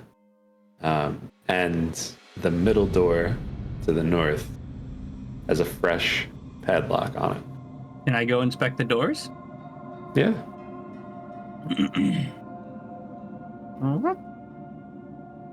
And yeah. I guess I'll just go one by one with everyone else. Alrighty. Yeah. So, yeah, that far door, that one appears to be unlocked. The top right that you're standing next to. If you open it, you see that it's a small, probably maybe 10-foot room that I should probably let you see, right? And in the middle of that room, you see that there's like a metal grate in the floor, and it's blocking access to a shallow stone pit. Inside of that pit, you see that there's a small golden harp and a handful of loose papers and what looks like just a piece of cloth with some red stains on it. So it has a golden harp, loose papers, Yep. and a cloth with a red stain on it. Yes. Interesting. Okay. And that's, so you said it's like a shallow pit, like? Yeah. It's exactly. I mean, there's there's the grate on top, and then right underneath it, shallow pit with that. Maybe it's like you get a little closer, you'd see it's probably like 3 feet deep, something like that. Nothing crazy. Looking through the room, like maybe it was used for some sort of like drainage or something like that in the past, but kind of hard to say. Okay. I mean, I'll tell everyone else about that, but I'd probably pay more attention to the doors if that's the case. Okay. I would tell you guys about the harp or the stuff in that room if you guys wanted to take a look at it, but I wouldn't really pay much mind to it. Okay. That next door, looking at the lock, it looks like it's brand new. Still got some shine on it. It's barely got any marks on the front of it of drunk people, missing the keyhole. And it is locked. I really wish I had a lockpick kit. I mean, doesn't thieves' tools? Can't I use thieves' tools to Yeah, unlock? Yes. Exactly what Okay. that is. Yeah. Listen, I either have the tool or I can make the tool. So just anytime that you need a tool, let me know. I mean, yeah. Biggus is a tool. Got it. Yeah, it's, I am the tool with the tools. I guess I'll actually try to unlock it first. Okay. Yeah. Roll. You know, it's interesting because they say roll sleight of hand, but really it should just be proficiency with your right, Jake? This is one of my biggest pet peeves. But yes, I agree with you, Josh. But yeah, so I guess since they put sleight of hand in there, I'll say roll whichever is higher, either sleight of hand or if you have proficiency with your thieves tools, you could use that. Either way, it's just dex. The only thing that changes is whether you have proficiency or not. What is my proficiency bonus? it'd be A +4. 4. Okay. Yeah. So that would be an 18. An 18 is exactly what you need to open that lock. As you're fiddling with it for a little bit, and you know, maybe to those looking on, it seems like you might not be able to do it, but you have that rake and the with your lock picks, and you're going through it, and then you feel like you hear a little click, and you're like, oh, is that it? Kind of push it and turn it, and lock opens. That's the sound that it makes. But yeah, so you are able to open it, and on the inside there is a hallway, probably like 20 feet long or so. And at the end of the hallway, you know, it's funny. I put names on here, and I'm realizing that maybe I shouldn't have written names. That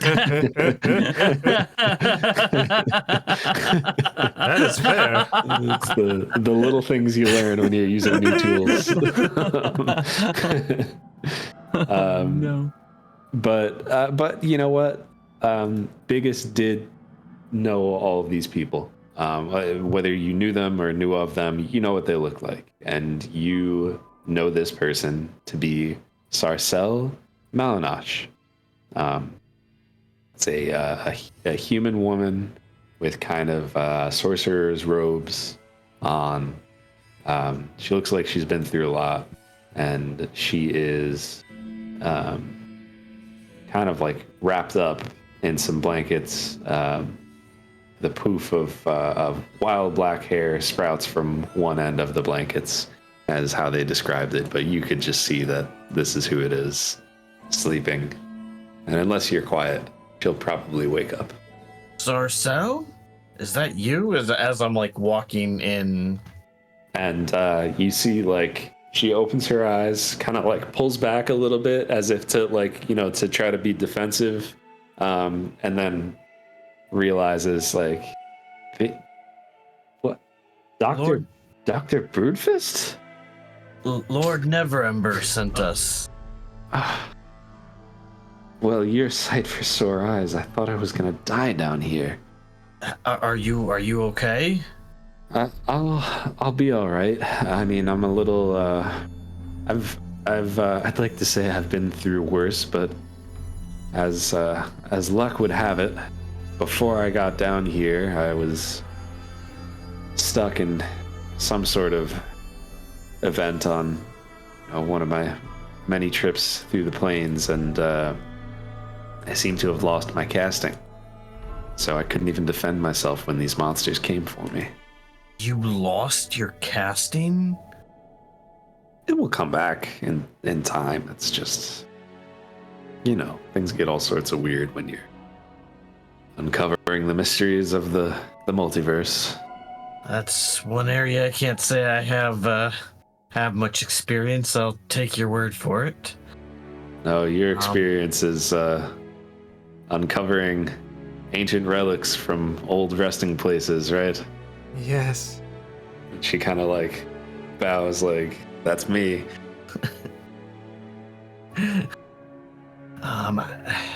Do you know anything about anyone else? Have you seen anyone else?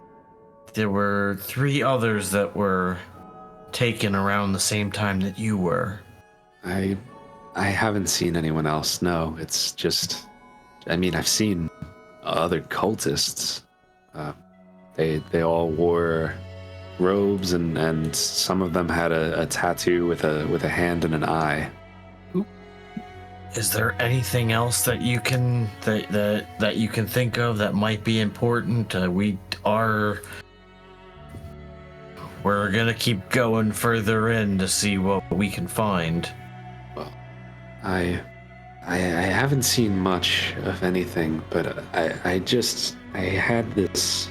Is everyone else in the room too, or is it just Biggus in there? I was gonna ask because especially on that tattoo or that symbol, I was gonna ask about knowing about it. But Well, are you in the room? I mean, if you think about it, I was picking the lock, so that would have given you guys a chance to like. I was next to you while you were picking the lock. I was like, Yeah. son of a gun. I Everyone don't think has- Milo Milo would would have ventured off by himself much, and then especially if I heard Biggus say so. Yeah, everyone has had plenty of time to just go in there. I just want to know. All right. Yeah. So yeah, she'll kind of like look around and see. She'll see Milo and she'll see Aradel as well, and she'll look to you, Biggus, and just say, "You trust these two?" Yes, with my life.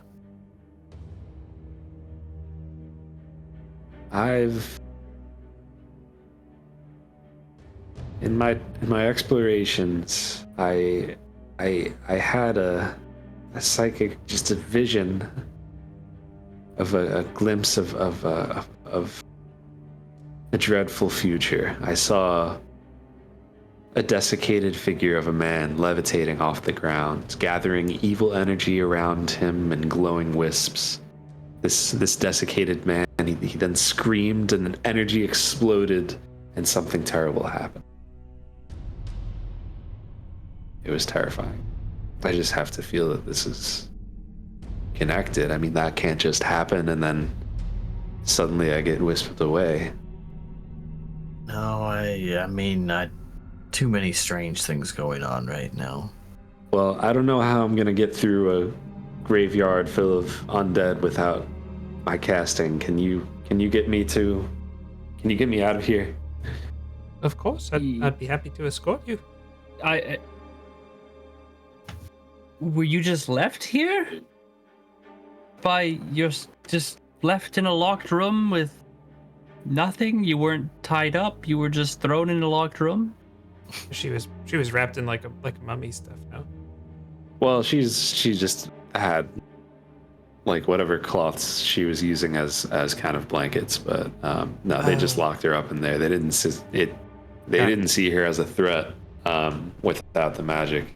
Were they threatening you? Were they planning to do anything, or did they just throw you in here without nothing but a word? They mentioned that they would be back for the ritual to get comfortable because I might be here a while. All right. If I recall, everyone else, she was the first one who had gone missing out of our bunch. Do you know how long you've been here? Maybe a week? Yes, so forgive me for this. I know you've been through a lot, but if you've been here the longest, they said that you'd be back, or they'd see you again. I don't know if time may be of the essence for the others who might be missing. It might be worth considering leaving and coming back. Oh, so you want to just leave me here? No, I'd like you to come with us and not leave until we find the rest. So you want me to run into danger with no way to protect myself? Well, behind us. I'm not going any further in there. I'd rather take my chances with the zombies. You see my point, right? I'm not being unreasonable. I'm just thinking about this in terms of... I do see your point, but I don't think it will take that long to escort her out of the graveyard. We don't have to escort her all the way back to town, but just out of the graveyard itself. Okay. Let's keep my vision between the four of us. I don't know what it was yet. I just don't want you running into there without knowing what might be part of the full picture. Ms. Malinash, are you prone to visions in the past? Is this something that happens to you frequently? It's happened before, but it's not a regular occurrence. Could you tell me a little about that? About what? Did you have this vision and it came to pass? Or was it... It did.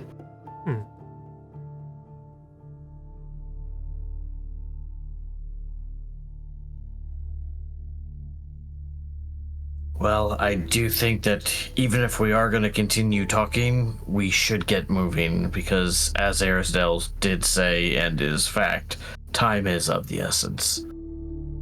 So I would say if we can continue this conversation, but I would say it's as we're walking to escort her out of the graveyard. It would probably... Go ahead. Just to give you a bigger picture, it would probably take you between like 20 minutes and a half hour to get her out to the end and then get back into the... that's right on the cusp there, isn't it? Okay. Just to clarify real quickly, what time did we get here? It was like late afternoon, early evening. Let's call it 4 o'clock. Okay, so there would be zombies or undead in the graveyard at this hour. I would say because it's kind of like a nastier day, you know, Okay. a little cloudier, a little darker, you know, they come out in the dark. Maybe you have like another hour and a half, something like that. But it's hard to say. Okay. Well, I'm up for whatever anyone else believes. I've given my 2 cents, but I also believe that it's important that we get her to safety regardless. So... I think I'm inclined to bring her out. All right. It's not as if you don't have a good point. No. So it would be 30 minutes to leave and come back. Like total for you to Total. go there and get back to where you're coming from. It's Okay. Yeah. Yeah, works for me. Okay. I would say that's what we do. Does anyone else have any other questions or things for her on the way? So she saw people in robes with that hand and eye tattoo, or a symbol of that. She saw the tattoo. Yeah. Tattoo. Yeah. Is there anything else that they may have said or mentioned that might have stood out to you? Do you know what this ritual might be, or what your part in it would be? Did you hear anything? Screams? They were just saying that in my travels, I must have so many powerful secrets for them. When did you first notice you lost your magic? Well, it was in my travels. I was, and she like tells you this whole story about like just some crazy thing that was happening as she was traveling like through the astral plane. You know, she found the remains of a dead god and all of these things that you know, like it's like absurd science fiction, but she's speaking about it with authority. And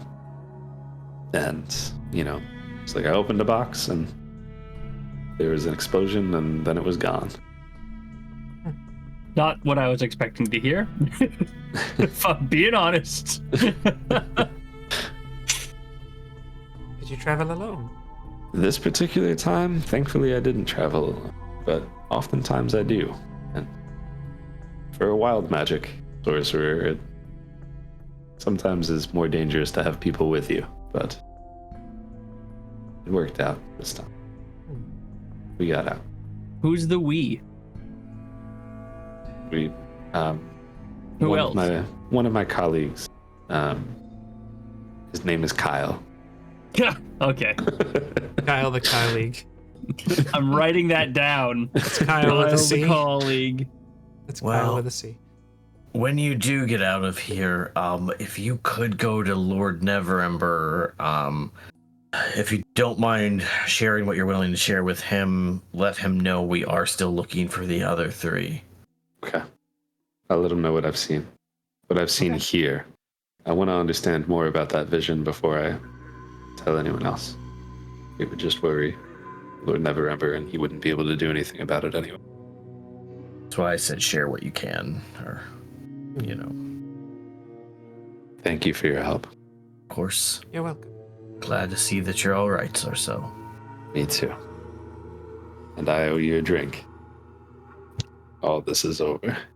And remember, you can call me Biggus. Okay, Biggus. Thank you. Ooh. All right. Would Milo have any idea of what that tattoo could mean? Roll history or religion. That's an 11. Would Biggus know? Yeah, roll history or religion. I rolled a freaking 2. This is my job, is to know things. To be fair, my job is stealth. That's a dirty 20. Dirty 20. Wow. Jeez, man. I'm using other dice. Like, I'm like, okay, these ones are too hot right now. Yeah, And I hear this you. one, natural 15. Milo, That's somebody you know you've read about this before. You know you've heard of it before. You can't exactly place it. And Biggest, the hand and the eye, you remember cultists of an entity known as the Whispered One use that symbol. I think the symbol is that symbol she was talking about. And I'm guessing we're walking back now. Is the cultist of the Whispering One, or Whispered One. Does that jog my memory? You've also you've heard of the Whispered One as well. Just as you know it to be some sort of monster creature. Some people say it's a god, some people say it's just a nightmare. People argue whether it actually exists or not, but not a ton is known. I would relay that. Whatever they're up to, it's certainly not good. This is getting stranger and stranger, and all the pieces being added make me even more uneasy. I think you're right, Gus. People's lives are in danger, though, so... The task is clear. Alright, yeah, I guess we'll go for that room now, right? That door's open. Yeah, this one is unlocked, and you see it's some sort of storage supply room. There are bags of flour and some corn and things of the sort. You also notice that there are 2 red potions, very clearly marked. Potion of healing. 2 of them. 2 of them. I make it a habit to store strange potions I find in catacombs. We definitely should. You guys are up front more often, and in our pre-game prep, we're all pretty good, I think, on the... Yeah, I'm just writing down what we're finding, and we'll divvy it out, I guess, later, because I think that's a huge deal. Sounds good. Question, in the area where we're currently at, you said this is a staircase, correct? And then Staircase leading down up. here, what's this? Yeah. So down there, it's another break in the wall, similar to what you saw on the other side, kind of what you came through. Can I check the balcony first, see if there's anything up there? Because it's just overlooking this room, right? Yeah, it's very small. It's really just there's that. I feel like balcony is how they described it. I feel like it's literally just a staircase. That's the top. There's a railing around it, and then there's that door. The door is. Oh, there's a door up there. Oh, okay. Yes, yeah, and the door had I believe it had an eye, just an eye. Like the letter or the body part? Like the body parts. Okay. Um, Is there like a handle or a knob or something? Yeah. Yeah. I think Milo would cast Mage Hand and try to open it. Yeah, you would. while flying up here. On the broom. On the broom. Let's see. On That the brings us. broom. Yeah, you would be able to open it, no problem if you wanted to. Yeah, I'll do that. Take a peek. Stairs. See, Down? there's another staircase going down this time. Milo says, I think we should check this out first. Sounds like a plan. I'd agree. Yeah. Alright, well, Biggus is gonna start going with Gusling right there with him. Yeah. Do you... Follow you, Aradel. This room doesn't look suspicious at all.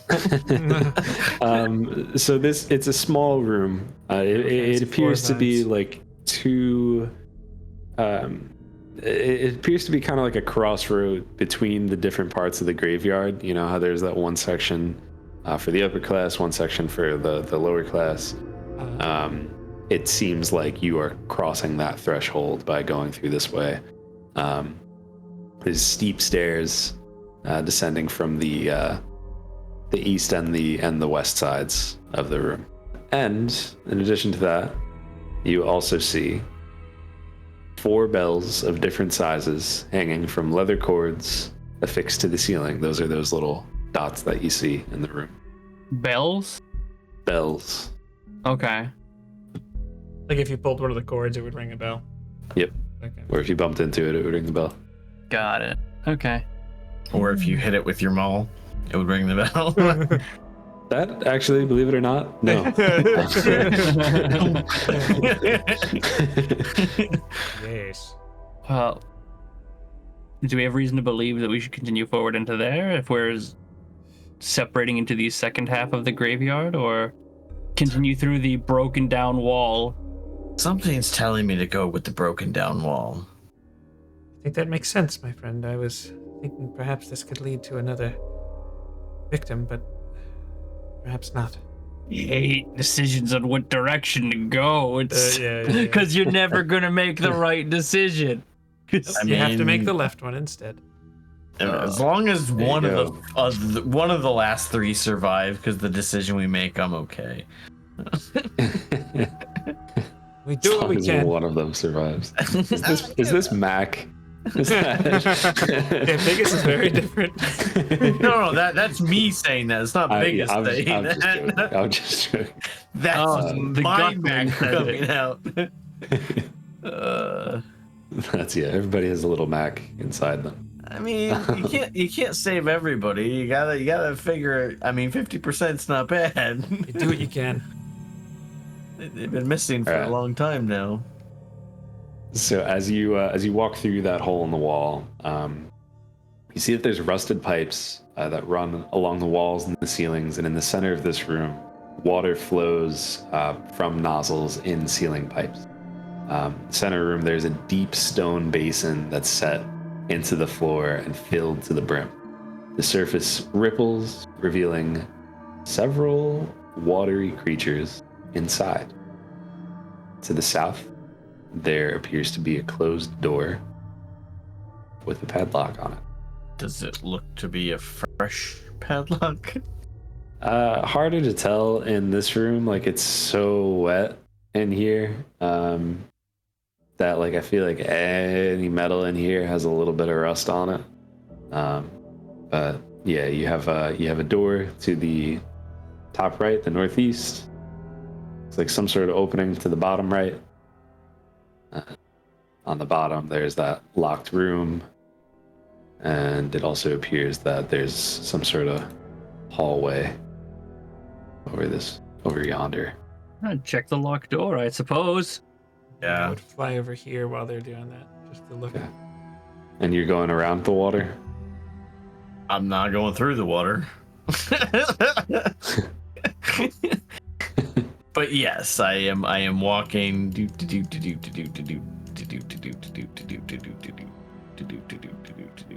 Yeah, you got it. Yeah. Sound. So that door, the lock is locked. You see, like the creatures that are in the water are kind of like shadowing you as you walk past. You know, These there's creatures look like they're formed of the water. yes, yeah. Do I know what that is? That sure does seem weird, Josh. Yeah, I mean, you've heard of water weirds, you've heard of water elementals, you've heard of all like creatures like this before. You wouldn't happen to be able to speak, can you? Are you saying that to the creature in the water? Yeah. Oh yes, I can.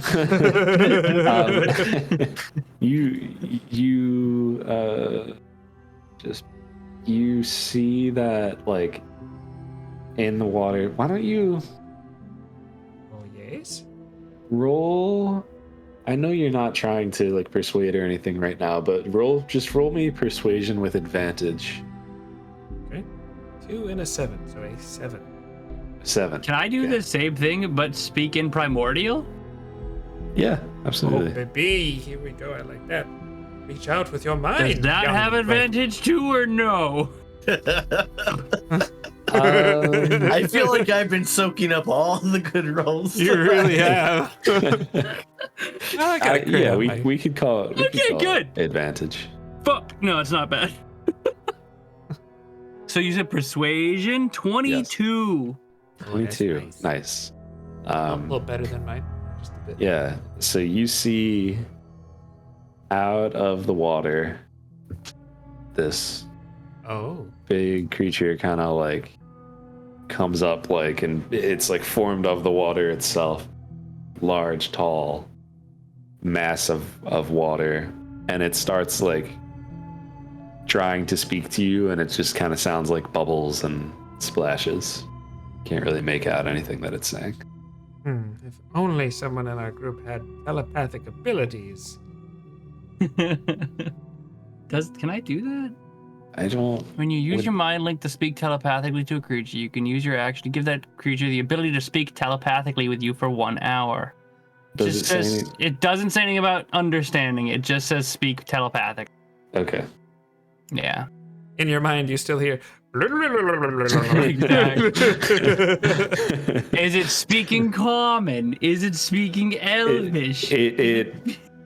It doesn't seem like it's trying to speak a language that you know. It just seems like it's like those sounds are the language. It's not that like something is being muffled by that. I'd say that both of you would be able to pick Got that it. up. So it's and not a language we understand can that. understand. Yeah.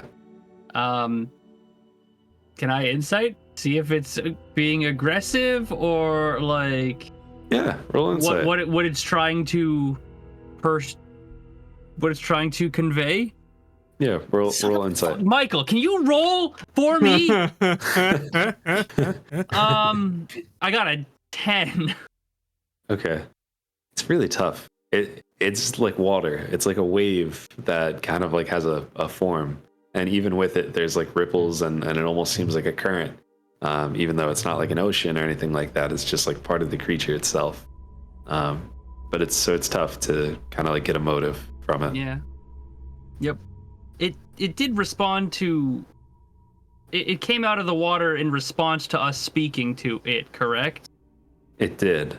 Okay, so it was reacting to us. It didn't just come out. Okay. Oh yeah, no, it absolutely seemed like it was kind of like something was following Biggus on the one side of the room, something was following you guys on this side of the room, still inside of that pool of water. And when Milo addressed it, and when you addressed it, Okay. it kind of made itself known, or at least made its form known. Okay. I'm a marshal, guys. I can't do much. Sorry. Not really sure what to do. I wish I could ask questions. Do you happen to know if you've seen anyone in danger? Yeah. Yeah, I'm just gonna be making sounds. Yeah. You know. It's okay. I speak whale. Over there. What did you say? I would just peek my head through that crack and then The right behind you, to the or right. to your right? Yeah. Yeah. So this room you see, you kind of notice that like all the pipes are coming from this room, and yeah. So you see the pipes along the south wall of this room. They disappear into the walls near the ceiling, and there's a complicated series of cogs, and there's also 4 hand-turned wheels connected to the pipes. Probably leave it alone if it is currently not attacking us, and the pipes seem to be connected to the water. Oh, I'm very much inclined to agree. Is anyone still watching that thing? Oh, I'm trained on it. It kind of like moves a little bit and watches, and then goes back into the water. Kind of like takes the form of a puddle, or just the water again. There's a puddle on the ground, and it just kind of slides down these stairs. Oh, it left. And disappears. Yeah. I know I'm not really good at conversation, but that's pretty rude, right? Maybe it's getting someone that will understand us. Why don't you open the lock? Probably quicker than we've been. I'm gonna try to pick the lock. Go for it. Do it. Here comes the Michael luck.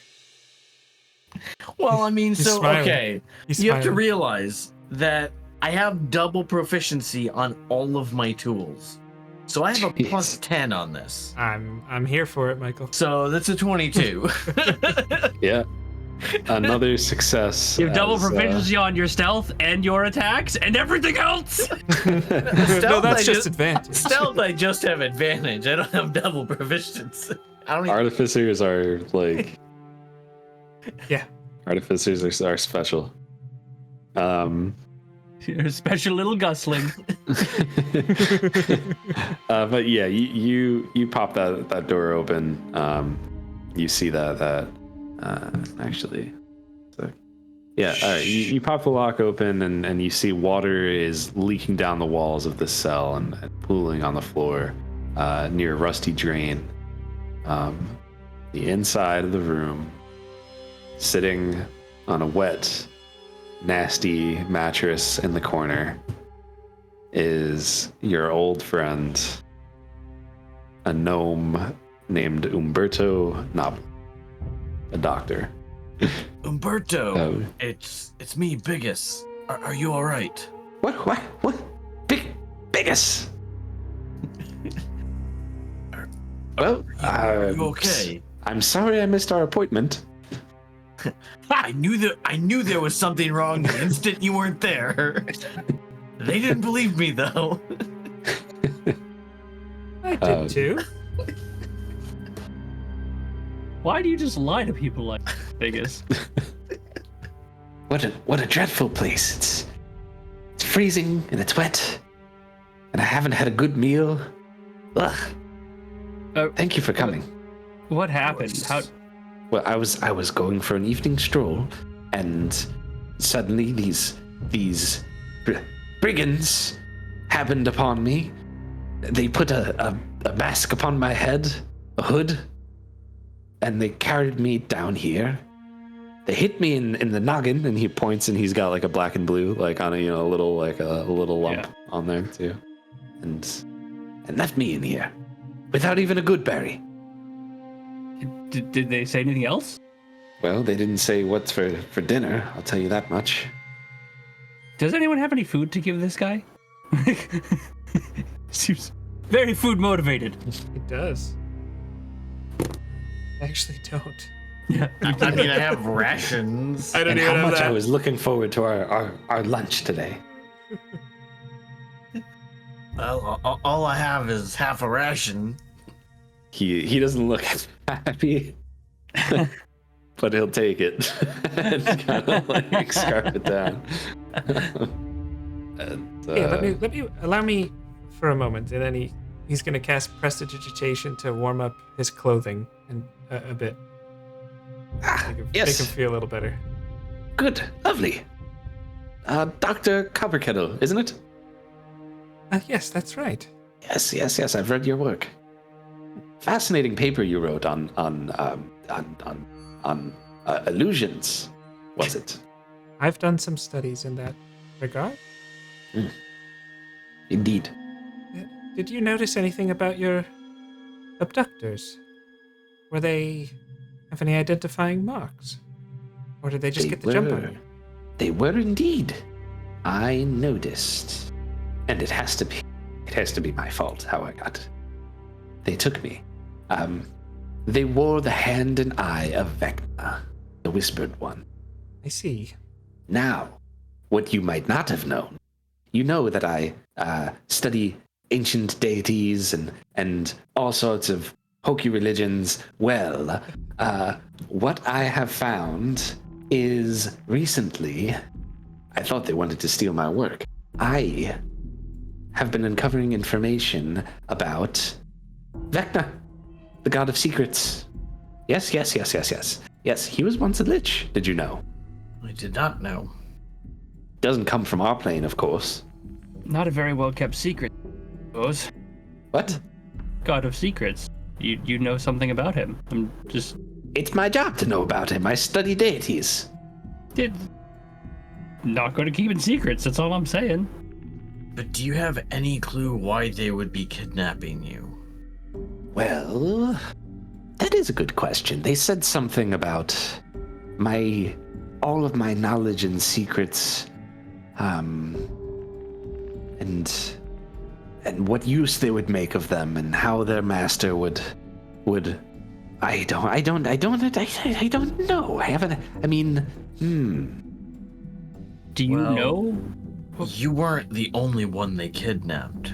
Did you see anyone else, or did you hear or talk about anyone else? They put a bag on my head. The only one I saw was the wrist of one of them after they had taken it off and thrown me in this pool. Do you know what you said that they said your secrets or your knowledge would be valuable. Do you know what secrets or knowledge mean to the Whispered One, or is it like a currency? Is it like a Well, yes, it's good you asked. Being a god of secrets, mysteries, it is his. Like you said, not such a good secret being kept, the fact that I know it, right? It's not the fact that he's a secret, it's that he collects these secrets, he uses them, and knowledge is power, so to speak. Exactly what it does for him, I couldn't tell you, but I know it must give him something. right? Did they ask you any specific? And you must not share this with anyone. This is I'm writing a paper about this. This is my next big research paper. It's important we don't share this information. Okay. Well, don't share it with others at the college. Oh, If I see right. another paper about this, I'll know where it came from. You know the Can only I- people worth a damn at the college are us anyway. I think And I'm why with do you think on I'm this telling one. you that if I see a paper, I will know where it came from? I'm too lazy to write Can a I paper. insight this? Yeah, you could roll insight on it. Could just be complete coincidence. But two people telling us not to say anything about something, I don't like what that entails. And it doesn't matter anyways. Michael, why don't you fucking roll? All right, let's roll this one. Oh, nat 1. Okay. No, that's only what it I was rolled me. too. So Oh my gosh. You go for 3 in a row? I'd get to reroll Milo, Oh. That's true. You would get to reroll. Oh, only if you want to. it. But No, he doesn't. I got a 3. You got a 3. Did you actually get a 3? That's almost the worst that you could get as two a people wanting us to be very secretive regarding a god of secrets. For my insight, Must be nothing. 0, by the way, because I have a -1. Yeah. Bullshit. We'll just say Milo's distracted at the moment. Did you know that this Vecna, he was a wizard. He became a lich. He wanted more power, right? And went on a rampage. They say that he almost took control of his entire realm. And from there, that wasn't enough either. And so he became the god of secrets. And if that wasn't enough, the reason they use the hand and the eye is a Vecna and some sort of vampire paladin person who he was his lieutenant and his most trusted advisor. Well, he betrayed him and he cut off his hand and his eye, and so now they use the hand and the eye as a symbol. Crazy stuff. Indeed. Did they ask you any specific questions? You said you wanted to use your knowledge. They didn't even ask me any questions. They didn't even ask me what I wanted for dinner. They just threw me in here. So rude. How barbaric. Right. Have you heard anything since your time being here? I've heard a lot of splashes. That's Pretty it? good. Okay. How long have you been here? Has to be at least a day. Day or so, 2 days. Ugh. Look at how much weight I must have lost. Practically wasting away. I don't mean to interrupt this riveting conversation about deities and hooky religions, but we still do need to find 2 others that seem to be in this area, so we should escort you to safety and then we shall return? Does that sound like a good idea, everyone? Oh, I suppose. Sounds like a plan. Yeah. So suspicious right now, but I'm trying not to metagame. You're so suspicious right now. I rolled a 1! I know. I am suspicious. I'm not. Yeah, no, he seems appreciative of you guys getting him out of there, but he's like totally like food is on the mind for him. Yeah. All right. Let's just get some. I kind of just want to get a quick little lay of the land on this area before we go. Like to the right of, map wise, looking at it, what's it down that hallway? Just a door, a closed door. Yes. By Milo. Mm-hmm. I think Milo would mage hand it open and just see what's inside before we go. I will say that Umberto will say to you, "I'm not going exploring this tomb with you." Just taking a quick look before we leave. And yeah, it seems like there is another sort of like. Doesn't anybody knock anymore? It's another room with more pipes and knobs and Okay. sort of thing. So So- the pipes, they climb the north wall, they disappear near the ceiling, and there's another complicated series of cogs and 3 hand turn wheels that connect to the pipes. Alright, I got a question. Mm-hmm. And this is totally Josh's discretion here. Lee as a player and Jake as a player feel a little wonky, right? Is there any reason that we would feel a little wonky about this situation? Because if there would be, I would almost ask Umberto to deliver a letter to Lord Neverember that says, hey, just keep an eye on the people we send back. Because I feel a little weird about this. But Yeah, I mean, not, just because you rolled poorly on an insight, it doesn't mean that your feelings aren't your feelings. It just means that you can't get a read on, like you can't get a Facts good are read little on off. him. That's the thing. okay. Yeah, So and if this that's is something to- you wanted to do, you're able to the do that. table, Sure. and everyone, not character, but to you guys, I'm getting a weird vibe from this, and I think Jake is getting a weird vibe. I don't know about Michael, It but just seemed very specific that they both said don't tell anybody anything. yeah, and my hesitancy is just when we send them back, because we're gonna have to send them back to come back here to get the other 2 people. How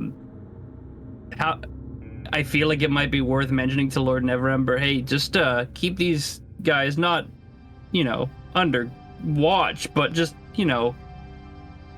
be safe with around them, like keep them, you know what I mean? You know what I'm trying to say? I do. Yeah. No, I wish I prepared sending, but I didn't. Yeah. I mean, the best I can think of is to write like just a quick letter and just say, hey, when you get there, just hand them this. And don't read it, or I will tell everyone about your Vecna book. He takes that I wouldn't seriously. I would not. If you did that. I wouldn't stop you. Yeah. Okay, so I'd write a note and be like, hey, just something's a little bit weird with these guys. Anyone we send back Could be nothing. could be nothing. Just keep your distance. Stay, keep an eye on them. Maybe keep them under watch until we get back and we can discuss why we're weird about it. Or to keep it even simpler, you could even to where if he did open it, where it wouldn't like spook him, you could even say, Lord Neverember, please keep them safe and keep them hidden away so they don't get recaptured until we figure out why the enemy wanted them. I just want to make sure they totally understand that I'm not entirely sure that they aren't dangerous to Neverember. That's what I'm trying to get across. And I don't feel a way we can do that without specifically saying that. Yeah. Can't prove anything. Stop smiling. Just It just always makes me laugh hearing everyone theorize at the table. Yeah. It's a bad habit of mine. I'm fine with the note. Yeah, I'll just write that note and say, deliver this to Lord Neverember once we'll escort you out of the graveyard. Just hand this to Lord Neverember yourself personally, and don't break this seal, or I will spill the beans on your latest book. And I'm not like the doctors. If you would waste the potential?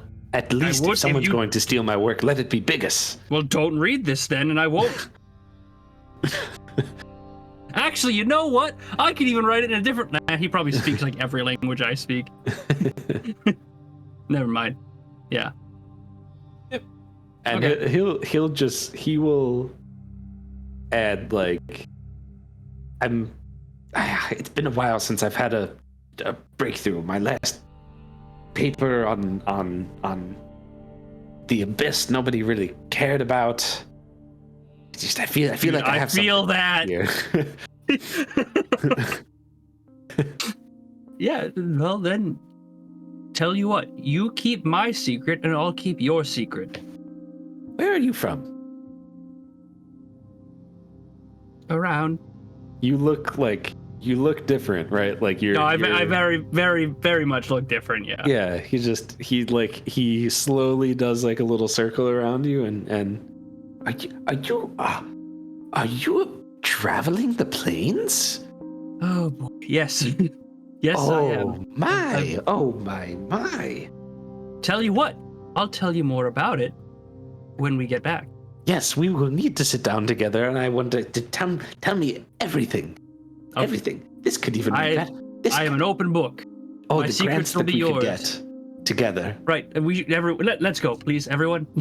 Yeah, walk and talk, baby. Walk and talk. walk and talk, please. This guy will sit here and talk for hours. And we're walking.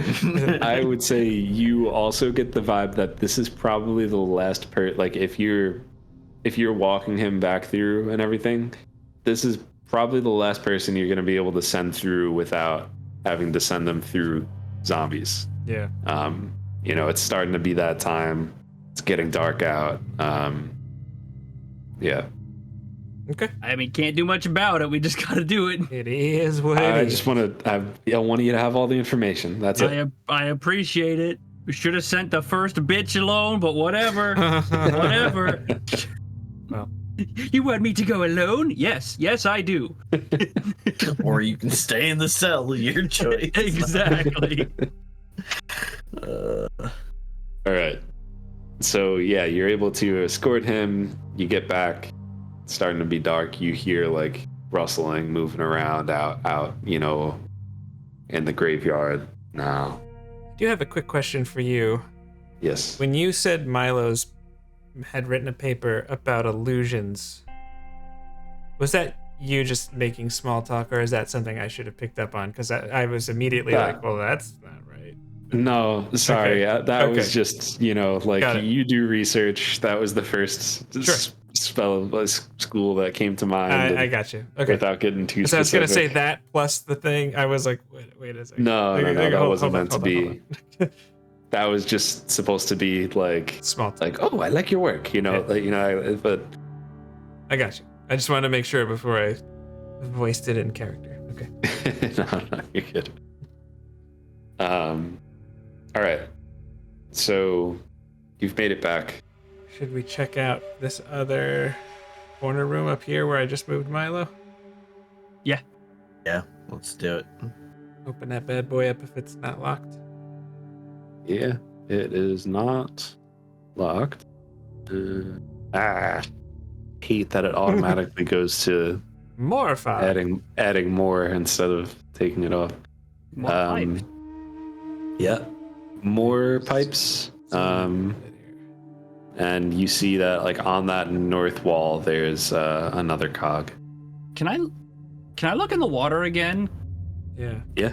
Did I see? Were there multiple creatures in there, or am I pretty confident that whatever creature was in there There's is like no longer? 3 little wavy things going around in there. Is there anything is it just a pool of water? There's nothing in it aside from the moving things? It's a pool of water with some sort of water creatures inside of it. And the pipes from the ceiling are dripping into this pool of water. Yeah, I'm not about touching any of those. Yeah, is it do we hear like running water through the pipes or anything like that? Yeah. Yeah, okay. Yeah, absolutely. It's not like dripping. It's like water is flowing through the pipes and coming down into this pool. Like it's meant to. Yeah. All right. I guess this staircase here goes down, right? Yep. So I guess Yes, it does. there we go. Yep. I guess. We're going down. Okay. I'm yelling timber. And And sugar, we're as going down you- swimming. What is this?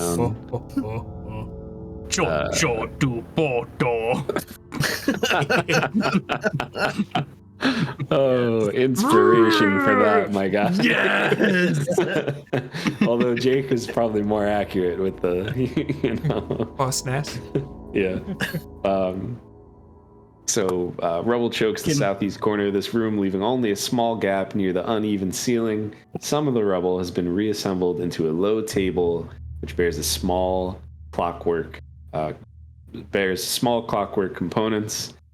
A hulking, fish-headed creature wearing exquisite silk finery carefully examines the tiny parts and looks over and sees you, and takes up a defensive stance. I love how Biggus is up front. I feel like Milo And- almost doesn't even see this yet, so. Let's roll initiative. Yeah.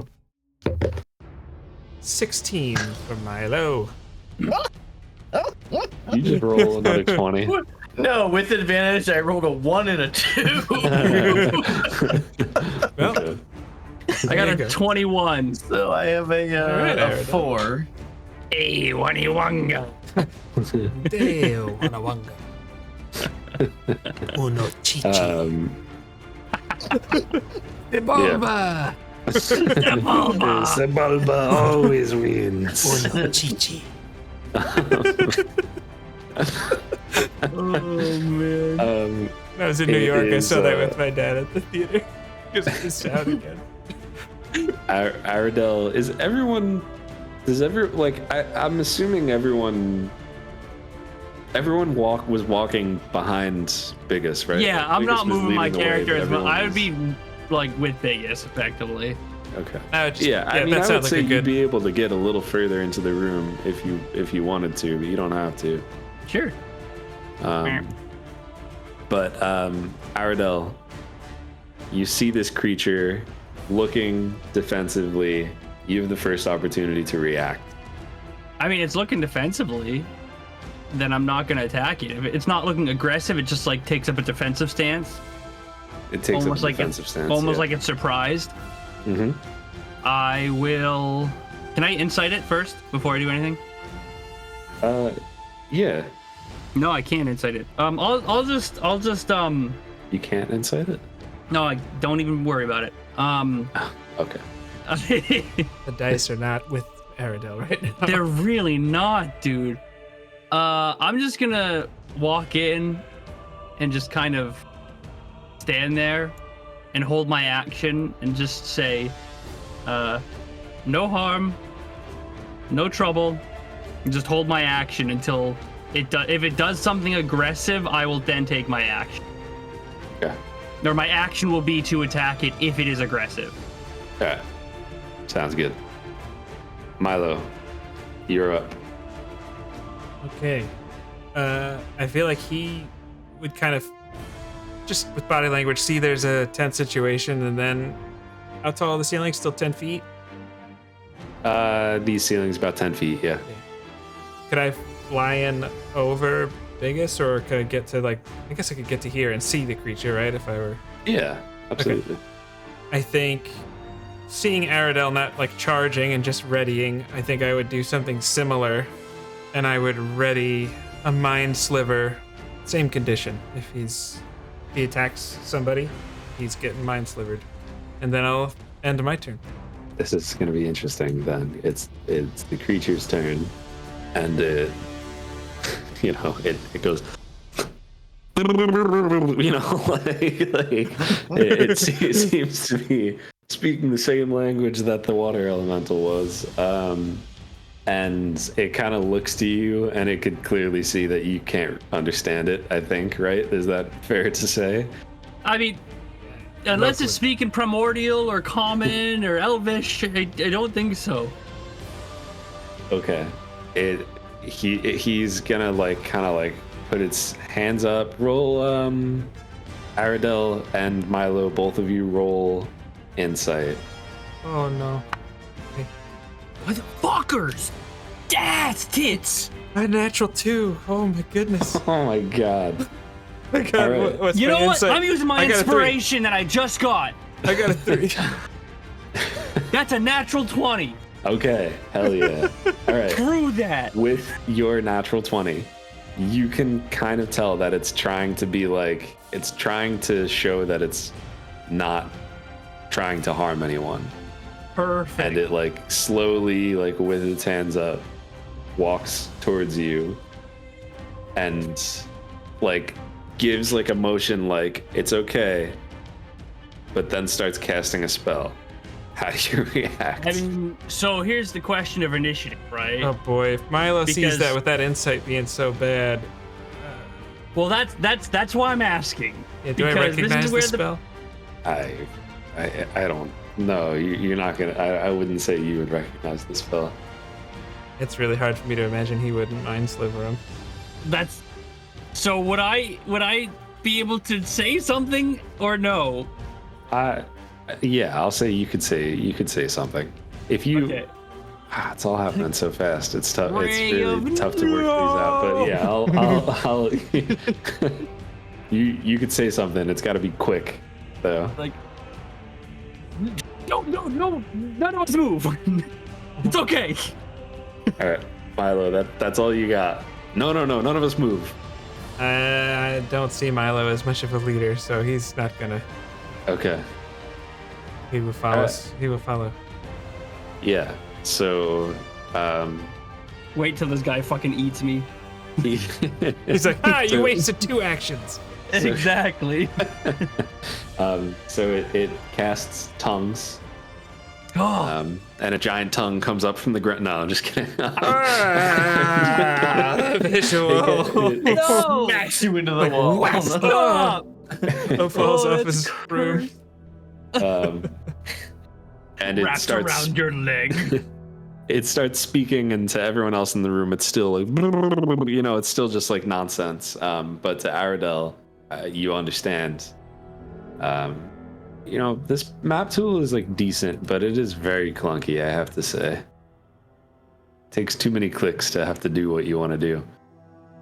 Yeah, so he will kind of walk up to you and, touches you.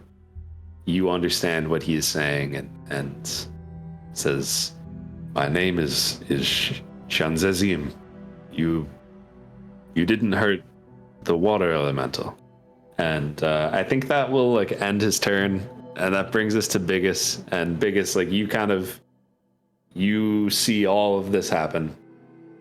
You have the opportunity to still use your action and all that kind of stuff. And if you want to attack him while he's in front of you or whatever you'd like to do. But was I able to understand that, or is it only Aradel that's able to understand it? Just Aradel. I did yell, nobody move, or nobody do anything. I know initiative is a weird thing, but timey-wimey, after he speaks, what does Aradel's face look like? More surprised than anything. It would be not of like a shock per se, but more just like, I guess it would be surprised relief. I would say Biggus would lower his weapon.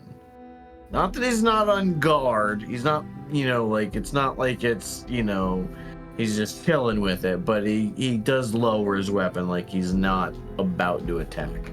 And I would say I end my turn. Okay. Yeah, Aradel, you're able to respond to him. I mean, he basically just asked you, like, hey,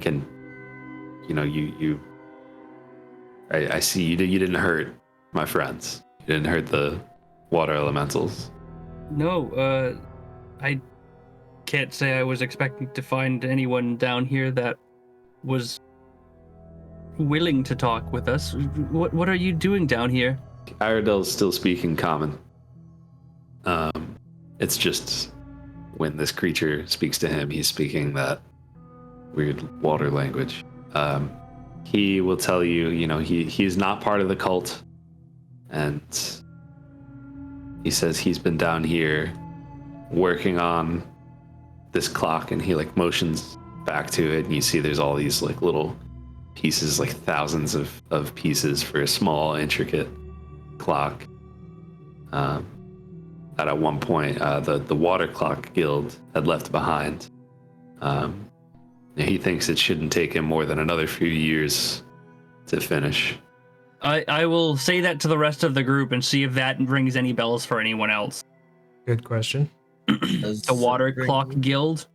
You've heard of them before, like maybe in passing, as like an old cult that, as far as everyone knows, has been like wiped out from existence. Like they just they started making too many waves, and the guard came down hard on them. Yeah, the Water Clock Guild made waves. Mm-hmm. What is the clock for, if you don't mind me asking? It tells time. My friend over here is very good with intricate mechanics. Would he be able to assist you? You get the idea he would like to do it himself. Like he enjoys the work. Okay. How did you come to be down here, though?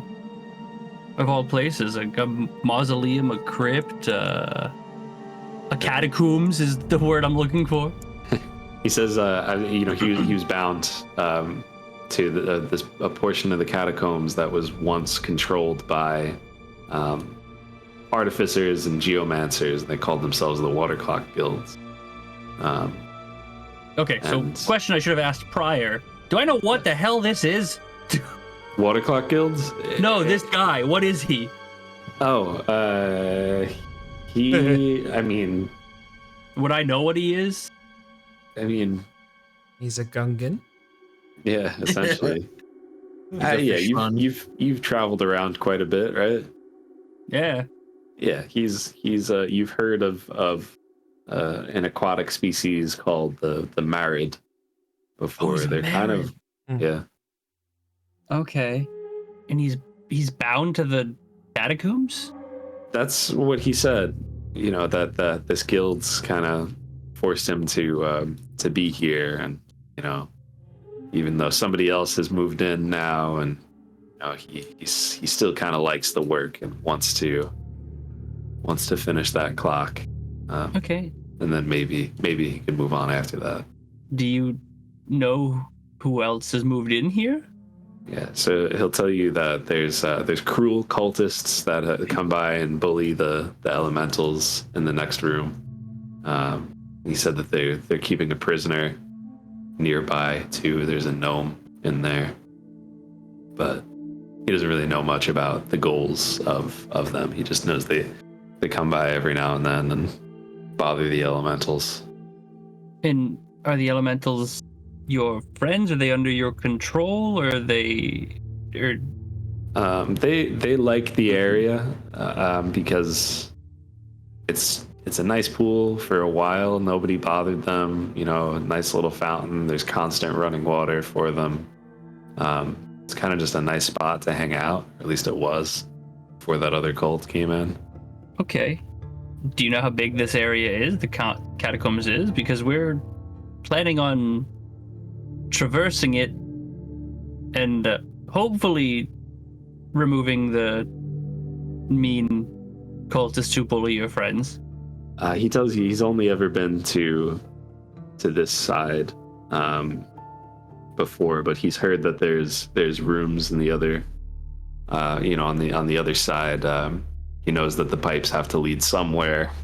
Does anyone have any thoughts on this aside from? Because I'm just gonna tell him or ask him why he feels like he needs to stay here and see if he'll be willing to leave. But aside from that, I got nothing else. We also are only hearing half of the story. Yeah.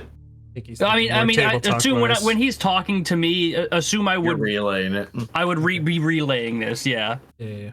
I It's not hurting anybody, so yeah, I think he should stay and finish. Sorry for bothering him. Yeah, it's so strange. Does he need any tools? Do you need any tools? He kind of and shakes his head. No, yeah, that's everything he's got. Yeah. Okay. Tulsa offering Tulsa? Okay. That's absolutely. If I ever do a merit again, that's Aquan. That's the language.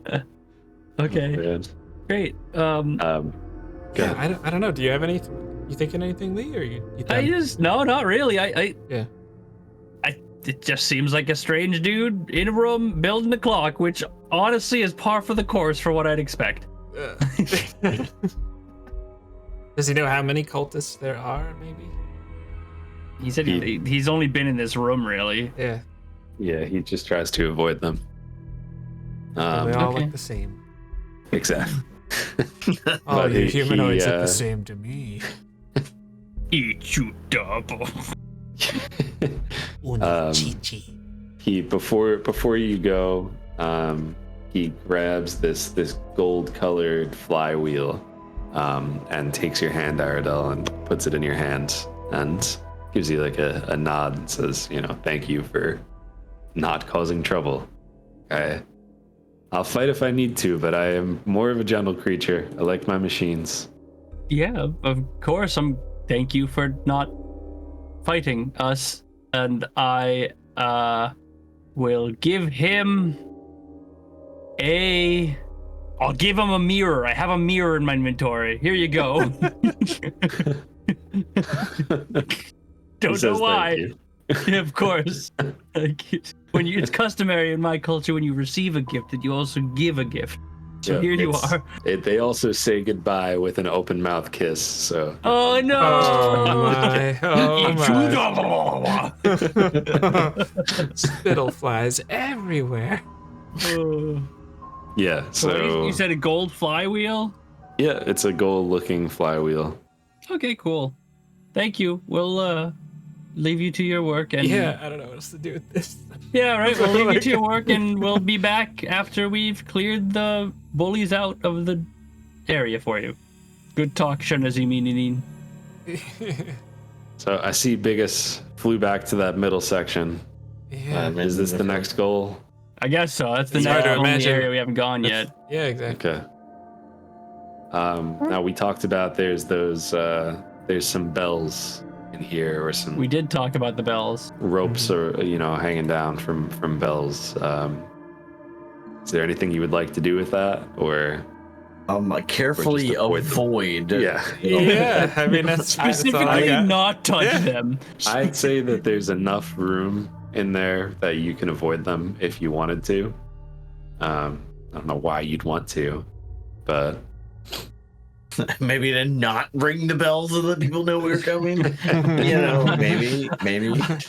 I would like to that- very specifically not touch anything in here. Yeah. on that west end of the room, there's another staircase. Yeah, it's another staircase going up. Kind of like this middle is just kind of an in between, like we said, going between the two sections of this Like the nice area. graveyard. Yeah.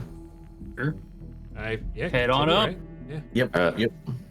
And Moving on up. You know, let me get a stealth from everyone.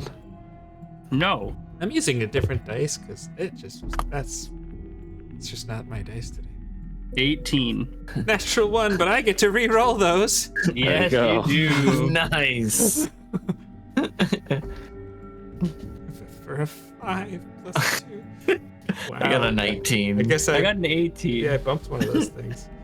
Okay. No, I got a 7.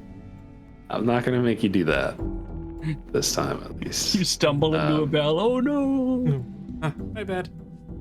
But yeah, Milo is way clumsier than you'd expect on that broom.